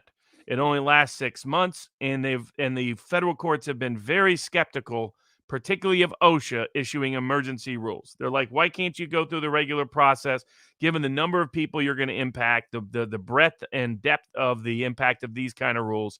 They even struck down asbestos emergency rules that OSHA passed. So it was unsurprising that it was challenged right away. It was challenged by both states and by individuals and by companies. The Daily Wire brought suit. The various state attorney generals brought suit. And a guy named Brandon brought suit. And in the suit by the guy named Brandon, the Fifth Circuit Court of Appeals said there are such grave constitutional and statutory problems with what OSHA has done. We're going to stop this rule from going into force until we can fully rule on whether or not it should ever go into force. And the Brandon was neither Brandon Brown, the NASCAR guy, nor Brandon, the individual in the wheelchair that Biden decided to exploit. It's another Brandon. It was Fifth Circuit. So I know you've talked about it before, Robert. I'm gonna invoke the new crowd so you can re-explain it to me. How do the circuit systems of the U.S. Court of Appeals work? What does it mean, the circuit? And what geographical areas do they cover, and how do they determine that? It used to mean riding circuit, literally. So the Supreme Court justices themselves used to ride circuit and preside over cases, including even preside over trials at the beginning of our history. In fact, Samuel Chase, the Supreme Court justice who they initially tried to impeach, was impeached because of how he handled a trial, because they even actually rode circuit to the point of presiding over trials. So from that history came the circuit courts of appeals. Over time, they become separately appointed judges, and they are geographically assigned. So the Fifth Circuit is like Texas and Louisiana, and I think Mississippi. The 11th Circuit is, Alabama and Georgia and Florida. And then you have the Fourth Circuit. But basically, we have, I think, in all, including the D.C. Circuit, 12th Circuit Court of Appeals, plus we have the Federal Court of Claims, which handles a specific subset of appeals. And so the Fifth Circuit has been historically, in the last 20, 25 years, a more conservative circuit. And same with the 11th Circuit. The Seventh Circuit has kind of been conservative, and the Sixth Circuit kind of conservative, depending on their circumstances. The most liberal circuits have been the First Circuit, Second Circuit, and Ninth Circuit. Occasionally, the Third and the Fourth, though, they tend to split. And it's all based on the political appointees at the time. In other words, who has more Democratic versus Republican appointees on the bench? Which ones of those turned out to be particularly ideological or not? And so it's not it's not a surprise that it got stopped. I don't think the OSHA mandate will succeed, and I think it will begin the process of a blowback across the board. I'm going to be filing suit with the Children's Health Defense this week against the emergency use authorization they issued for 5 to 11-year-olds for the vaccine. My whistleblower story blew up last week. That's the Pfizer-gate whistleblower. I represent her. And what she details is shocking. The clinical trials were a joke, complete crock. They were utterly unscientific. They did not meet any standard of medicine. This is someone that has almost 2 decades of experience in this field. What's her name, by the way? Brooke Jackson. And so what came out, it was published in the British Medical Journal. They verified and validated and vouched for the data and information that she produced that showed that basic methods of scientific standards for clinical testing were not met. They didn't even properly blind people.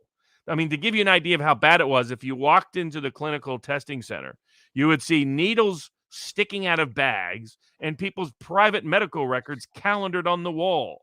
I mean, it was they didn't take baseline data. They fabricated and falsified reports. They didn't even track adverse events. When they knew of adverse events, they didn't even report the adverse events. They were paying people under the table to participate in the process illicitly, and they all knew it. They all knew it, and it was systematic. It was so big that her supervisor said, "We can't do anything about this because it's happening everywhere, not just the place she was looking at." And when she told the FDA, all of a sudden, right away, she gets fired. And the question becomes, how did Pfizer and her employer know that she had talked to the FDA? Unless the FDA ran right to Pfizer to make sure they silenced her and shut her up. And if they did this about this, what else did they cover up? What else is the corruption and collusion in? So it's a real-life Goliath story from the 4th season of Goliath on Amazon, which is very good about Big Pharma. Robert, that details shocking evidence of Pfizer misconduct. On the spot, I brought it up just by accident. So Goliath season 3 is correct. The FDA takes the words of scientists season 4, yeah, instead of independent high. Yes. Extraordinary shot. And in Europe, they recognize the significance of these allegations. Many doctors are saying to pull these authorizations for the vaccines for different groups based on the risk profile. In the U.S., they've been trying to suppress this story. So, some of these reporters, Dave Lionheart, New York Times, some other people who claim to be wanting to be independent on this, they need to be following up on this story because this is a extraordinary story of a near 20-year clinical test auditor in the clinical testing environment, in this precise environment, who saw shocking levels of malfeasance and misconduct and falsification and fabrication of data that the FDA suppressed rather than independently report, research, and stop. Now, let me just get ahead of it. Insignificant Nat says, well, if it was nice knowing you, see you after YouTube suspension. Wrong. Because it's not just that we have a good team and a good community. It's that right now we are relaying the information that was relayed by an alleged whistleblower, and it's the dissemination of information, accurate or inaccurate, but there's no medical information, there's no medical advice, there's no legal advice, and there's no contradicting any official narrative. This, just so you know, like people sent me the links to those the whistleblower, and such a vault I am that I receive these things, and I don't say what I know or what I don't know because I'm a vault. But these are whistleblowers who are relaying their information, and it's out there and it's published in mainstream media, ignored by the British Medical Journal. That's who vouched for this. This is not anybody. This is not some small publication. This is one of the leading medical publications in the world. Ignored by some, recognized, or at least repeated by others. So, hey, maybe she's a liar. She might be a pathological liar. She might be a disgruntled employee. She's got the tapes. She's got the emails. Robert, she's got the she's documents. a disgruntled employee. And that's what they reviewed. They independently vouched for and validated every single piece of information they gave her. She may be a disgruntled employee, Robert. She wasn't disgruntled at all. She just thought, hey, her job was to be the clinical auditor, to make sure that the testing data met scientific standards for accuracy purposes. Was shocked what she'd witnessed. Never witnessed anything like this in her life at this level. And again, the British Medical Journal independently validated, vouched for, and verified the accuracy of her information, which shows major corruption and collusion with the FDA and Pfizer and the COVID-19 clinical testing, which is which for the world should be and is shocking information and should raise questions about every aspect of this that's going on. Josiah Magnuson says, I've heard nothing of the whistleblower. Please tell me where I can learn more of it. I was sent articles. I mean, I'll see if I can, if anybody can pull them up. The British Medical Journal, Pfizer Gate, just, look that up and you'll find it pretty quick. And the info. I mean, Zero Hedge, other people had it at the top. European doctors were deeply concerned by what they saw. European scientists, just the mainstream media in the U.S. tried to suppress it. But they can't suppress it forever. Her declaration will be part of the lawsuit brought against the emergency use authorization of this to stick this needle in kids. And even worse, the UN has proposed, and some school districts are considering, that if you leave your kid at school on a day that vaccination is occurring, they're going to call it implied consent and inject your kid without your knowledge. And just going back to Alyssa Milano, who has not been suspended from Twitter, 92% of 170,000 respondents, and call it falsified because of social media brigades and whatever, 92% say no, never. So it's a question of choice. Everyone will make their own decisions. But just Google it. I mean, her name is Brooke Jackson. So Google it, because a number of people have sent me the articles over the last week. But Robert, hold on. Let me just listen for the sounds of a angry wife. I don't hear it. I don't hear anything yet. Baby shark torture. We have to talk about this because this is straight out of The Men Who Stare at Goats by Jon Ronson. What the FBI, what intelligence actually does to torture people. Robert, what's the circumstance? This is at a prison where they're playing Baby Shark music over and over again for hours while prisoners are forced to be standing.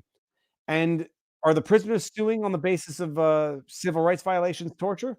Yes. They're saying having to listen to Baby Shark over and over again is clearly a violation of their Fifth Amendment rights and torture. Well, to add the more context, they were forced to be in standing positions. What was this for? This is for punishment for being bad prison inmates? Like, I don't know. Some sort of internal discipline is the pretext. And it's not just Baby Shark lulling them to sleep. They were forced into uncomfortable positions for hours, replaying the music. And I'm fairly certain it was out of The Men Who Stare at Goats. Techniques that the FBI uses where they were, interrogating witnesses, and they just played a song over and over again for days. And then I think it was the person being interrogated said, "Why'd you play that song?" And there was no better reason. It's just like there was no hidden meaning to Baby Shark, no hidden meaning to the songs. Just why not? Hey, let's blast some random noises while we hole up the families and kids in Waco for a week to see what effect it has. Because once they're here, may as well use it for some experimentation. And it appears that Baby Shark really drove him nuts. Baby Shark is freaking annoying. You hear it once, you'll play it in your own head for the rest of the day, and that's your self-torture right there. Dum, dum, bum, ba, da, da. And I never realized there's multiple verses. There's Grandma Shark, Mama Shark, Papa. It was whoever thought of it in the first place. I mean, it should have been on Squid Games, but it wasn't. Okay, so funny story, not so funny because we actually have this going on in prisons and they're suing for damages, and no trouble believing the abuse that occurs within the prison system. What do we have left? I think Biden. that's it. Well, we got Biden versus Texas. The Biden administration is suing Texas to stop Texas election law. It will fail, like the effort to, like the Justice Department also sued Georgia to try to stop their election law.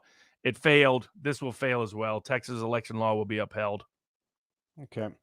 All right. Well, we'll call it ending now. Anyhow, who do we have on for Sidebar Wednesday? Don't know yet. So waiting to hear back. So it'll be a surprise.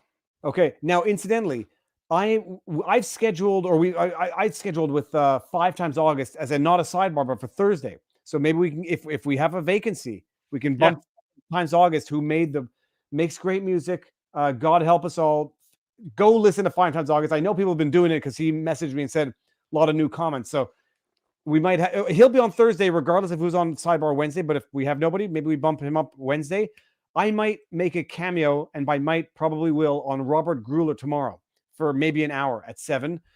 And Robert, what's your schedule for the week? Like, what are you doing this week? Busy week. Suing a lot of people, doing some other stuff. Okay, so like we'll share it on Locals. Where can people find us, Robert?